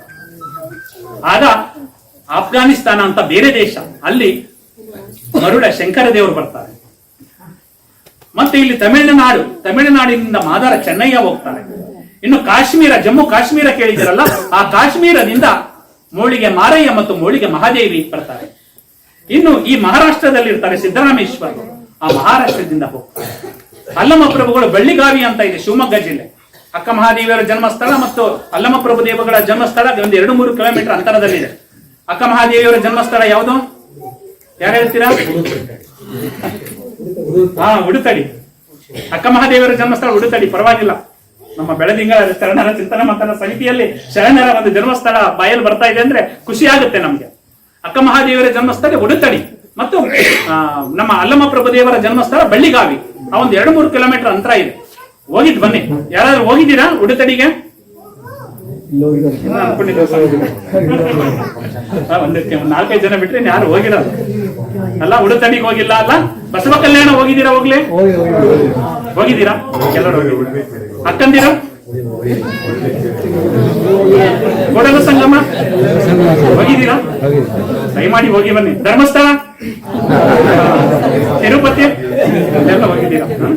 ಆದ್ರೆ ನಮ್ಮ ಲಿಂಗವಂತರಾದವರು ಧರ್ಮಸ್ಥಳ ನೋಡದೆ ಹೋದ್ರೂ ಪರವಾಗಿಲ್ಲ, ತಿರುಪತಿ ನೋಡದೆ ಹೋದ್ರೂ ಪರವಾಗಿಲ್ಲ, ನಮ್ಮ ಶರಣರ ಜನ್ಮಸ್ಥಳಗಳಿದೆಯಲ್ಲ, ಐಕ್ಯ ಕ್ಷೇತ್ರ ಇದೆಯಲ್ಲ, ದಯಮಾಡಿ ಅದನ್ನ ನೋಡಿ ಬರಲೇಬೇಕು. ನಮ್ಮ ಲಿಂಗವಂತ ಅನ್ಸ್ಕೊಳ್ಬೇಕಾದ್ರೆ ಆ ಶರಣರು ಇರೋದ್ರಿಂದ ನಾವು ಲಿಂಗವಂತರು ಅನ್ಸ್ಕೊಂಡಿದೀವಿ, ಲಿಂಗಾಯತರು ಅಂತ ಅನ್ಸ್ಕೊಂಡಿದೀವಿ. ಅಂತಹ ಶರಣರು ಬಾಡಿದಂತಹ ನಾಡಾದಂತಹ ಬಸವ ಕಲ್ಯಾಣ ಇದೆಯಲ್ಲ, ಈಗ ಅದು ವಿಶೇಷವಾದಂತಹ ಒಂದು ಅನುಭವ ಮಂಟಪ ನಿರ್ಮಾಣ ಆಗ್ತಾ ಇದೆ. ತ್ರಿಪುರಾಂತಕ ಕೆರೆ ಅಂತ ಇದೆ. ಆ ತ್ರಿಪುರಾಂತಕ ಕೆರೆಯ ದಡದಲ್ಲೇ ಒಂದು ಅನುಭವ ಮಂಟಪ ರಚನೆ ಆಗ್ತಾ ಇದೆ. ಆಗ 770 ಅಮರ ಗಣಗಳು ಅಂತ ಇದ್ರು ಯಾವ್ದ್ರಲ್ಲಿ? ಅನುಭವ ಮಂಟಪದಲ್ಲಿ. ಆ 770 ಅಮರ ಗಣಗಳು ಇದ್ರು ಅನ್ನೋದಕ್ಕೆ ಪ್ರತಿಯೊಂದು ಕಂಬವನ್ನು ಒಟ್ಟು 770 ಕಂಬಗಳನ್ನ ನಿರ್ಮಾಣ ಮಾಡಿದ್ದಾರೆ. ಆಗಿದೆ ಆಲ್ರೆಡಿ. 75% ಕೆಲಸ ಆಗಿದೆ. ಇನ್ನು 1 ವರ್ಷದಲ್ಲಿ ಕೆಲಸ ಪೂರ್ಣ ಆಗ್ತಾ ಇದೆ. ಅದು ನಮ್ಮ ಕರ್ನಾಟಕಕ್ಕೆ ಕಿರೀಟ ಆಗುತ್ತೆ ಅನುಭವ ಮಂಟಪ. ದಯಮಾಡಿ, ಒಳ್ಳೆ ಯೋಜನೆ ಇದೆ. ಯಾವುದು? ಶಕ್ತಿ ಯೋಜನೆ ಅಲ್ಲ, ಬಸ್ಸಲ್ಲಿ ಫ್ರೀ ಹೋಗೋದು. ಆ ಶಕ್ತಿ ಯೋಜನೆ ಇದೆ. ನೀವು ಫ್ರೀ ನಿಮ್ ಗಂಡಂದಿರಿಗೆ ಟಿಕೆಟ್ ತಗೊಳ್ಳಿ. ದಯಮಾಡಿ ಕರ್ಕೊಂಡೋಗಿ ಬಸವ ಕಲ್ಯಾಣ ನೋಡ್ಕೊ ಬನ್ನಿ, ಕೂಡಲ ಸಂಗಮ ನೋಡ್ಕೊ ಬನ್ನಿ, ಬಸವನ ಬಾಗೇವಾಡಿ ನೋಡ್ಕೊ ಬನ್ನಿ. ದಯಮಾಡಿ ನಮ್ಮ ಶರಣರ ಸ್ಥಳಗಳನ್ನ ನೋಡಿ ನಮ್ಮ ಜನ್ಮವನ್ನ, ನಿಮ್ಮ ಜನ್ಮವನ್ನ ಪಾವನ ಮಾಡ್ಕೊಳ್ಳಿ ಅಂತ ಈ ಮೂಲಕ ನಾನು ಬೆಳದಿಂಗಳ ಶರಣರ ಚಿಂತನ ಮಂಥನ ಸಮಿತಿ ವತಿಯಿಂದ ನಾನು ನಿಮ್ಮಲ್ಲಿ ಕೈ ಮುಗಿದು ವಿನಂತಿಯನ್ನ ಮಾಡಿಕೊಳ್ಳುತ್ತಾ ಇದ್ದೇನೆ.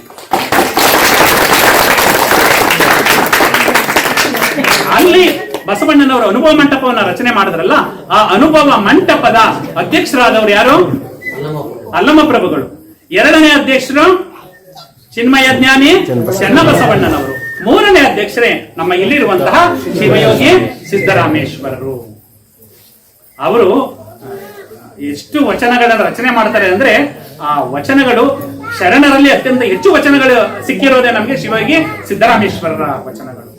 ಅವರು ಒಂದು ವಚನವನ್ನು ಹೇಳ್ತಾರೆ, ಎಮ್ಮ ವಚನದೊಂದು ಪಾರಾಯಣಕ್ಕೆ ವ್ಯಾಸನದೊಂದು ಪುರಾಣ ಸಮಬಾರದಯ್ಯ, ಎಮ್ಮ ವಚನದ 108 ಅಧ್ಯಯನಕ್ಕೆ ಶತರುದ್ರಿಯ ಯಾಗ ಸಮಬಾರದಯ್ಯ, ಎಮ್ಮ ವಚನದ ಸಾಸಿರ ಪಾರಾಯಣಕ್ಕೆ ಗಾಯತ್ರಿ ಲಕ್ಷ ಜಪ ಸಮಬಾರದಯ್ಯ ಕಪಿಲ ಸಿದ್ಧ ಮಲ್ಲಿಕಾರ್ಜುನ ಅಂತ. ಎಂತ ಅದ್ಭುತವಾದ ವಚನ. ನೀವು ಒಂದು ವಚನವನ್ನ ಅಧ್ಯಯನ ಮಾಡಿದ್ರೆ ಎಮ್ಮ ವಚನದೊಂದು ಪಾರಾಯಣಕ್ಕೆ ವ್ಯಾಸನ ಪುರಾಣ ಸಮಬಾರದು. ವ್ಯಾಸನ ಮಹಾಭಾರತ ಇದೆಯಲ್ಲ, ಆ ಮಹಾಭಾರತನು ಕೂಡ ಸಮಬಾರದಿರುವಂತೆ ಒಂದು ವಚನವನ್ನ ಹೇಳ್ತಾರೆ. ಎಮ್ಮ ವಚನದ 108 ಅಧ್ಯಯನಕ್ಕೆ ಶತರುದ್ರಿಯ ಯಾಗ ಸಮಬಾರದಯ್ಯ. ನೀವು 108 ವಚನಗಳನ್ನ ಅಧ್ಯಯನ ಮಾಡಿದ್ರೆ ರುದ್ರಯಾಗ ಅಂತ ಮಾಡ್ತಾರೆ. ನಮ್ಮ ಸ್ವಾಮೀಜಿಗಳಿಗೆ ಗೊತ್ತು, ನಿಮ್ಗಳಿಗೆ ಕೆಲವರು ಮಾತಾಡೋದು. ಒಂದು ರುದ್ರಯಾಗ ಮಾಡ್ಬೇಕು ಅಂದ್ರೆ 2 ವರ್ಷ 3 ವರ್ಷ ತಗೋತಾ ಇದ್ರು. ಆನೆ, ಒಂಟೆ, ಕುದುರೆ ಇವೆಲ್ಲವನ್ನ ಬಲಿ ಕೊಡ್ತಾ ಇದ್ರು. ಹಾಗೆ ನೀವು 108 ವಚನಗಳನ್ನ ಅಧ್ಯಯನ ಮಾಡಿದ್ರೆ 100 ರುದ್ರಯಾಗವನ್ನ ಮಾಡಿದ್ರು ಕೂಡ ಅದು ಸಮ ಬರೋದಿಲ್ಲ. ಎಮ್ಮ ವಚನದ ಸಾಸಿರ ಪಾರಾಯಣಕ್ಕೆ 1000 ವಚನಗಳನ್ನ ಅಧ್ಯಯನ ಮಾಡಿದ್ರೆ ಗಾಯತ್ರಿ ಲಕ್ಷ ಜಪ ಸಮಬಾರದಯ್ಯ. ಈಗಲೂ ಕೂಡ ನಮ್ಮ ಮಹಿಳೆಯರು ನಮ್ಮ ವಚನ ಗೊತ್ತಿರಲ್ಲ, ಆದ್ರೆ ಗಾಯತ್ರಿ ಮಂತ್ರದ ಪುಸ್ತಕ ಇಟ್ಕೊಂಡಿದ್ದೀರ. ಓಂ ಭೂರ್ಭುವಸ್ವರ ತತ್ಸವಿತುರ್ವರೆಣ್ಯಂ ಭರ್ಗೋ ದೇವಸ್ಯ ಧೀಮಹಿ ಧಿಯೋ ಯೋ ನಃ ಪ್ರಚೋದಯಾತ್ ಅನ್ನೋ ಒಂದು ಗಾಯತ್ರಿ ಮಂತ್ರವನ್ನು ಪಠನ ಮಾಡ್ತಾ ಇರ್ತೀವಿ. ಆದ್ರೆ ನೀವು 1008 ಈಗ ವಚನಗಳನ್ನ ಅಧ್ಯಯನ ಮಾಡಿದ್ರೆ ಎಷ್ಟು ಲಕ್ಷ ಗಾಯತ್ರಿ ಮಂತ್ರವನ್ನ ಪಠನವೂ ಕೂಡ ಸಮ ಬರೋದಿಲ್ಲ ಅಂತ ಹೇಳ್ತಾರೆ. ದಯಮಾಡಿ ವಚನವನ್ನ ಕಲಿತೀರಲ್ಲ, ವಚನವನ್ನ ಜೀವನದಲ್ಲಿ ಅಳವಡಿಸ್ಕೊಳ್ತೀರಲ್ಲ ಅಂತ ಹೇಳ್ತಾ ಒಂದೇ ಒಂದು ವಚನ. ಯಾಕಂದ್ರೆ ಈ ಒಂದು ವಚನವನ್ನ ನೀವು ಹೇಳಿದ್ರೆ ಎಷ್ಟು ವಚನಕ್ಕೆ ಸಮ ಬರೋದಿಲ್ಲ? ನಮ್ಮ ವಚನದೊಂದು ಪಾರಾಯಣಕ್ಕೆ ಯಾವ ಸಮ ಬರೋದಿಲ್ಲ? ಕೇಳಿಸ್ಕೊತಾ ಇದ್ದೀರಾ? ಯಾವ ಸಮ ಬರೋದಿಲ್ಲ? ವ್ಯಾಸನ ಭಾರತ ಸಮಬಾರದಯ್ಯ. ನಮ್ಮ ವಚನದೊಂದು ಪಾರಾಯಣಕ್ಕೆ ವ್ಯಾಸನ ಭಾರತ ಸಮಬಾರದಯ್ಯ ಅಂತ ದಯಮಾಡಿ ಒಂದೇ ಒಂದು ವಚನ ಹೇಳ್ತಾನೆ. ಯಾಕಂದ್ರೆ ನಮ್ಮ ಪೂಜ್ಯ ಶ್ರೀಗಳು ಕೂಡ ಆಶೀರ್ವಚನವನ್ನ ಕೇಳಬೇಕು, ಹೇಳಿ ನನ್ನ ಮಾತಿಗೆ ವಿರಾಮವನ್ನು ಹೇಳ್ತಾನೆ ಅಂತ ಹೇಳ್ತಾ ಒಂದೇ ಒಂದು ವಚನ ಹೇಳ್ತೀರಲ್ಲ, ಗಟ್ಟಿ ಧ್ವನಿ ಹೇಳಬೇಕು. ನೀ ನೊಲಿದರೆ ಇನ್ನು ಗಟ್ಟಿಯಾಗಿ, ನೀ ನೊಲಿದರೆ ಹೊರಡು ಹೊನರು ಹೃದಯ, ನೀ ನೊಲಿದರೆ ಹೊರಡು ಅಯನ ಹೃದಯ, ನೀ ನೊಲಿದರೆ ವಿಷವೆಲ್ಲ ಅಮೃತ ಹೃದಯ, ನೀ ನೊಲಿದರೆ ಸಕಲ ಕಡಿಪದಾರ್ಥವು ಇದರಲ್ಲಿರುವುದು ಕೂಡಲ ಸಂಗಮ ದೇವ. ನಾವು ಯಾವುದೇ ಒಂದು ಒಳ್ಳೆ ಕೆಲಸವನ್ನ ಮಾಡಬೇಕು ಅಂದಾಗ ಈ ವಚನವನ್ನೇ, ನೀನು ನೋಡಿದರೆ ಕೊರಡು ಕೊಡಲುವುದಯ್ಯ, ಒಣಗೋಗಿನ ಮರಣ ಕೂಡ ಸಿಗುತ್ತೆ.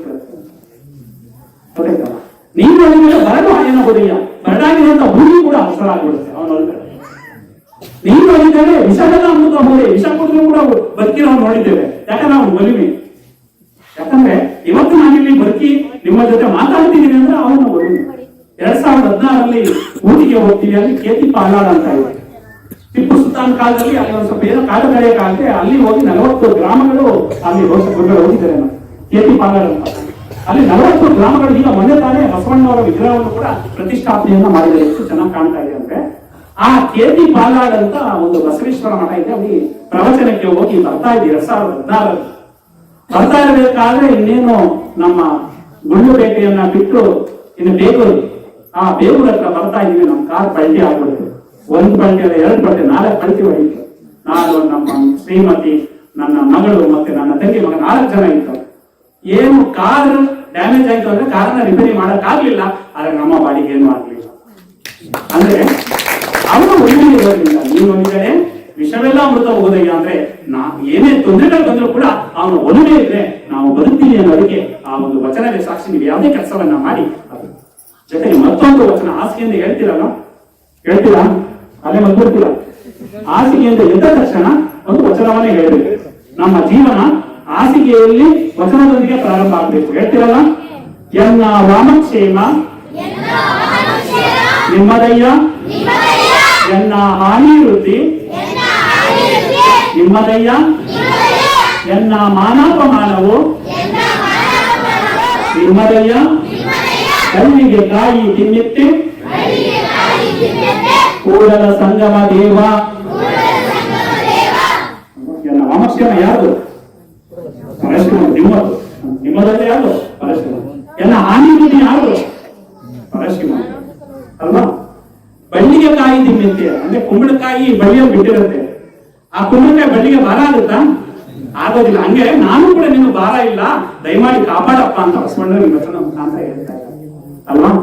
ಕೊರೋನಾ ಬಂದು 2019 ಎಲ್ಲ ಏನ್ ಅನ್ಕೊಂಡ, ನಾವ್ಯಾರು ಬದುಕೋದೆಲ್ಲ ಅನ್ಕೋಬಿಟ್ಟು ಪಕ್ಕದ ಮನೆಯವ್ರನ್ನೇ ಮಾತಾಡ್ಸೋದೇ ಕಷ್ಟ. ಯಾಕಂದ್ರೆ ಮಾತಾಡಿದ್ರೆ ಏನಾಗುತ್ತೆ, ಉಸಿರು ಹೋಗುತ್ತೆ, ಅವ್ರಿಗೆ ಸೋಕಿದ್ರೆ ನನಗಾಗುತ್ತೆ, ನನಗೆ ಸೋಕಿದ್ರೆ ಅವ್ರಿಗಾಗುತ್ತೆ ಅಂತ ಮಾತಾಡ್ತೀವಿ. ಆ ರೀತಿ ಒಂದು ವರ್ಷ ಏನಾಯ್ತು, ಯಾವ ರೀತಿ ಯಾತನೆಯನ್ನು ಅನುಭವಿಸ್ತು ಅಂತ ನಮಗೆ ಗೊತ್ತು ಅಲ್ವಾ? ಹಾಗೆ ಆದ್ರೂ ಕೂಡ ಅಂತದ್ರಲ್ಲಿ ಅನೇಕ ಬಂಧುಗಳನ್ನ ಪಡ್ಕೊಂಡು ನಾವು ಬದುಕಿದೀವಿ ಅಂದ್ರೆ ಏನಾದ್ರೂ ಒಂದು ಒಳ್ಳೆ ಕೆಲಸವನ್ನ ಮಾಡಬೇಕು ಅನ್ನೋ ನಿಟ್ಟಿನಲ್ಲಿ ನಾವಿನ್ನೂ ಬದುಕಿದ್ದೇವೆ. ಬದುಕಿರುವಾಗ ಒಂದು ಒಳ್ಳೆ ಕೆಲಸವನ್ನ ಮಾಡಿ ಅಂತಹ ಶಿವಕುಮಾರ ಸ್ವಾಮೀಜಿಗಳ ಆದರ್ಶ ಆಗ್ಬೋದು, ಮತ್ತೆ ನಮ್ಮ ಸಿದ್ದೇಶ್ವರ ಶ್ರೀಗಳ ಆದರ್ಶ ಆಗ್ಬೋದು, ಶರಣರಾದ ಮೇದರ ಕೇತಯ್ಯನವರ ಆದರ್ಶಗಳಾಗ್ಬೋದು, ಶರಣರಾದ ಸಿದ್ದರಾಮೇಶ್ವರರ ಆದರ್ಶಗಳಾಗ್ಬೋದು. ಮತ್ತೆ ಕರ್ನಾಟಕದ ಸಾಂಸ್ಕೃತಿಕ ನಾಯಕ ಯಾರು? ಬಸವಣ್ಣ. ನೆನ್ಪಿಟ್ಕೋಬೇಕು ನೀವು, ಗೊತ್ತಾಯ್ತಲ್ಲ? ನಮ್ಮ ಬಸವಣ್ಣವರು ಕರ್ನಾಟಕದ ಸಾಂಸ್ಕೃತಿಕ ನಾಯಕ ಆಗಿದ್ದಾರೆ. ಅವರು ಸಾಂಸ್ಕೃತಿಕ ನಾಯಕ ಆದದ್ದು ಸಾರ್ಥಕ ಆಗ್ಬೇಕು ಅಂದ್ರೆ ನೀವು ಎದೆ ಮೇಲೆ ಲಿಂಗವನ್ನ ಕಟ್ಕೊಳ್ಬೇಕು, ಮುಖ್ಯವಾಗಿ ಅಲ್ವಾ? ಕೆಲವರು ಮದುವೆ ಆದ್ಮೇಲೆ ಲಿಂಗ ಕಟ್ಕೊಳ್ಳೋದು ಅಂತ ಅನ್ಕೊಂಡಿದ್ದಾರೆ ಅಲ್ಲ, ಗೊತ್ತಾಯ್ತಲ್ಲ? ನೀವು ಬಾಲ್ಯದಲ್ಲಿ ಇರುವಾಗಲೇ ಲಿಂಗವನ್ನ ಕಟ್ಕೊಂಡು ಲಿಂಗ ಪೂಜೆಯ ಹುಚ್ಚನ್ನ ಮಕ್ಕಳಿಗೆ ಇಡಿಸಿ ದಯಮಾಡಿ. ಆ ಬಾಲ್ಯದಿಂದಲೇ ಪ್ರಾರಂಭ ಆದಾಗ ಅವ್ರು ಬಿಡೋದಿಲ್ಲ. ಲಿಂಗಪ್ಪನ ಒಂದ್ಸಲ ಹೇಳ್ಕೊಬಿಟ್ರೆ ಯಾವಾಗ್ಲೂ ಕೂಡ ಬಿಡೋದಿಲ್ಲ. ದಯಮಾಡಿ ಅದನ್ನ ಮಾಡಿ. ಏನಾದ್ರೂ ನಿಮ್ಮಲ್ಲಿ ಯಾರು ಲಿಂಗಾಂಗನೆ ಆಗಿಲ್ಲ ಒಂದು ಪಟ್ಟಿ ಮಾಡಿ ಒಂದು ಇಷ್ಟನ್ನ ಕಳಿಸಿ. JSS ಅಲ್ಲಿ ಧಾರ್ಮಿಕ ದತ್ತಿ ಇದೆ, ಅದಕ್ಕಾಗಿ ಅವರು ದತ್ತಿಯನ್ನ ಸ್ಥಾಪನೆ ಮಾಡಿ ಅಲ್ಲಿ ಸೋಮಶೇಖರ ಸ್ವಾಮಿಗಳಿದ್ದಾರೆ. ಅವರು ಬಂದು ನಮ್ಮ ಕೊನೆ ನಡಕಲ್ಪುರದ ಗ್ರಾಮದಲ್ಲೇ ಲಾಸ್ಟ್ ಟೈಮ್ ಅಲ್ಲಿ ಮಾಡಿಸೋದು, ನಡಕಲ್ಪುರದ ಗ್ರಾಮದಲ್ಲೇ ನಮ್ಮ ಪೂಜ್ಯರು ಅವರಿಗೆ ಇಷ್ಟಲಿಂಗ ಧಾರಣೆ ಮಾಡಿಸ್ತಾರೆ. ಹಂಗೆ ನಿಮ್ಮೂರಲ್ಲೂ ಕೂಡ ಪಟ್ಟಿಯನ್ನ ಮಾಡಿ ಅವರಿಗೆ ಇಷ್ಟಲಿಂಗ ಧಾರಣೆಯನ್ನ ಮಾಡಿಸಿ ಬಾಲ್ಯದಲ್ಲಿ ಅವರಿಗೆ ಲಿಂಗದ ಒಂದು ಹುಚ್ಚನ್ನ ಇರಿಸಿ ಆ ಲಿಂಗಪ್ಪನನ್ನ ಕಾಣುವಂತಹ ಸೌಭಾಗ್ಯವನ್ನ ಕರುಣಿಸಿ. ಯಾಕೆ ಅಂದ್ರೆ ಲಿಂಗಾಯತ ಅನ್ನೋದು ಲಿಂಗವನ್ನ ಆಯತ ಮಾಡ್ಕೊಂಡ್ರೆ ಮಾತ್ರ ಲಿಂಗಾಯತ ಅಂತ ಕರೆಯೋದು ಅಲ್ವಾ? ಯಾರು ಲಿಂಗ ಕಟ್ಟಿಲ್ಲ ಅವ್ರನ್ನ ಲಿಂಗಾಯತ ಅಂತ ಕರೆಯೋದಕ್ಕೆ ಸಾಧ್ಯ ಇಲ್ಲ. ಆಗುತ್ತಾ? ಡಾಕ್ಟರ್ ಮಗ ಡಾಕ್ಟರ್ ಆಗ್ತಾರ? ಯಾಕಾಗಲ್ಲ? MBBS ಮಾಡ್ಬೇಕು. ಇಂಜಿನಿಯರ್ ಮಗ ಇಂಜಿನಿಯರ್ ಆಗ್ತಾರ? ಯಾಕಾಗಲ್ಲ? BE ಓದ್ಬೇಕು. ಮನೆಯೋ ಇಂಜಿನಿಯರ್ ಆಗ್ಬೇಕು ಅಂದ್ರೆ ಅವನು BE ಮಾಡ್ಬೇಕು ಅಲ್ವಾ? ಹೌದು ತಾನೆ? ರೈತರ ಮಗ ರೈತ ಆಗ್ತಾರ? ಇಲ್ಲ. ರೈತ ಮಗ ರೈತ ಆಗ್ಬೇಕು ಅಂದ್ರೆ ಏನ್ ಮಾಡ್ಬೇಕು? ಅವನು ಏನ್ ಮಾಡ್ಬೇಕು? ಹೊಲವನ್ನ ಬೆಳಿಬೇಕು. ಹಂಗೆ ಲಿಂಗಾಯತರ ಮಗ ಲಿಂಗಾಯತ ಆಗ್ತಾರ? ಆಗಲ್ಲ. ಯಾಕೆ ಹಾಕ್ಬೇಕು ಅಂದ್ರೆ ಲಿಂಗಾಯತರ ಮಗ ಲಿಂಗಾಯತ ಆಗ್ಬೇಕು ಅಂದ್ರೆ ಅವರು ಕೂಡ ಏನ್ ಕಟ್ಟಬೇಕು? ಲಿಂಗಪ್ಪನನ್ನ ಕಟ್ಟಿದ್ರೆ ಮಾತ್ರ ಲಿಂಗಾಯತರಾಗುತ್ತಾರೆ ಅಂತ ಹೇಳ್ತಾ ಇವತ್ತು 125ನೇ ಬೆಳದಿಂಗಳ ಶರಣರ ಚಿಂತನ ಮಂಥನ ಸಮಿತಿಯ ವತಿಯಿಂದ ನಮ್ಮ ನಂಜೇಗೌಡನ ದೊಡ್ಡಿಯಲ್ಲಿ ತುಂಬಾ ಉತ್ತಮವಾದಂತಹ ಕಾರ್ಯಕ್ರಮ. ಪುರುಷರಷ್ಟೇ ನಮ್ಮ ಅಕ್ಕಂದಿರು ಅವರು ಕೂಡ ಕುಳಿತುಕೊಂಡು ಈ ಒಂದು ಶರಣರ ಚಿಂತನೆಯನ್ನ ಸೌದಿದ್ದೀರಾ ಅಂದ್ರೆ ನಮ್ಮ ಈ ಒಂದು ಬೆಳದಿಂಗಳ ಶರಣರ ಚಿಂತನ ಮಂಥನ ಸಮಿತಿ ಒಂದ್ ರೀತಿ ಜಂಗಮುಖಿಯಾಗಿ ಕಾರ್ಯಕ್ರಮಗಳನ್ನ ನಡೆಸ್ಕೊಂಡು ಬರ್ತಾ ಇರೋದು ಕೂಡ ಸಾರ್ಥಕ ಭಾವ ಇದೆ. ಸಮಯ ಅಭಾವದಿಂದ ಇನ್ನೂ ಅನೇಕ ವಿಚಾರಗಳನ್ನು ಹೇಳಬೇಕಾಗಿತ್ತು. ಪೂಜ್ಯ ಶ್ರೀಗಳ ಆಶೀರ್ವಚನವನ್ನು ಕೇಳಬೇಕಾಗಿರೋದ್ರಿಂದ ಮತ್ತೊಂದು ಸಂದರ್ಭದಲ್ಲಿ ಇನ್ನೂ ಅನೇಕ ವಿಚಾರಗಳನ್ನ ಶರಣರ ಮೇದಾರ ಕೇತಯ್ಯನವರ ಬಗ್ಗೆ ಅನೇಕ ವಿಚಾರಗಳಿದೆ, ಅವರ ವಚನಗಳಿದೆ, ಅವೆಲ್ಲವನ್ನ ಹೇಳೋದಿಕ್ಕೆ ಸಮಯದ ಅಡಚಣೆಯಿಂದ ಹೇಳೋದಿಕ್ಕೆ ಆಗ್ತಾ ಇಲ್ಲ ಅಂತ ಹೇಳ್ತಾ ಮತ್ತೊಂದು ದಿನದಲ್ಲಿ ನಾನು ನಿಮ್ಗೆ ವಿಚಾರಗಳನ್ನ ತಿಳಿಸ್ತೇನೆ ಅಂತ ಹೇಳ್ತಾ ಈ ಸಂದರ್ಭದಲ್ಲಿ ನಮ್ಮನ್ನ ಕರೆಸಿ ಇಲ್ಲಿ ಒಂದು ಪೂಜ್ಯ ಶ್ರೀಗಳ ಒಂದು ಆದರ್ಶವನ್ನ ಶರಣರ ಆದರ್ಶವನ್ನ ಮಾತನಾಡಲು ಅವಕಾಶ ಮಾಡಿಕೊಟ್ಟಂತಹ ಬೆಳದಿಂಗಳ ಶರಣರ ಚಿಂತನ ಮಂಥನ ಸಮಿತಿಯವರಿಗೆ ಮತ್ತು ಕಿವಿಕೊಟ್ಟು ಆಲಿಸಿದಂತಹ ಈ ಒಂದು ಸ್ಥಳವನ್ನ ದೇವಲೋಕವನ್ನಾಗಿ ಮಾಡಲು ಅವಕಾಶ ಮಾಡಿಕೊಟ್ಟಂತಹ ನಂಜೇಗೌಡನ ದೊಡ್ಡಿಯ ಎಲ್ಲ ಗ್ರಾಮಸ್ಥರಿಗೆ ಪೂಜ್ಯ ಶ್ರೀಗಳಿಗೆ ಭಕ್ತಿಪೂರ್ವಕ ಶರಣಾರ್ಥಿಗಳನ್ನು ಸಮರ್ಪಿಸಿ ನನ್ನ ಒಂದು ವಿರಾಮವನ್ನು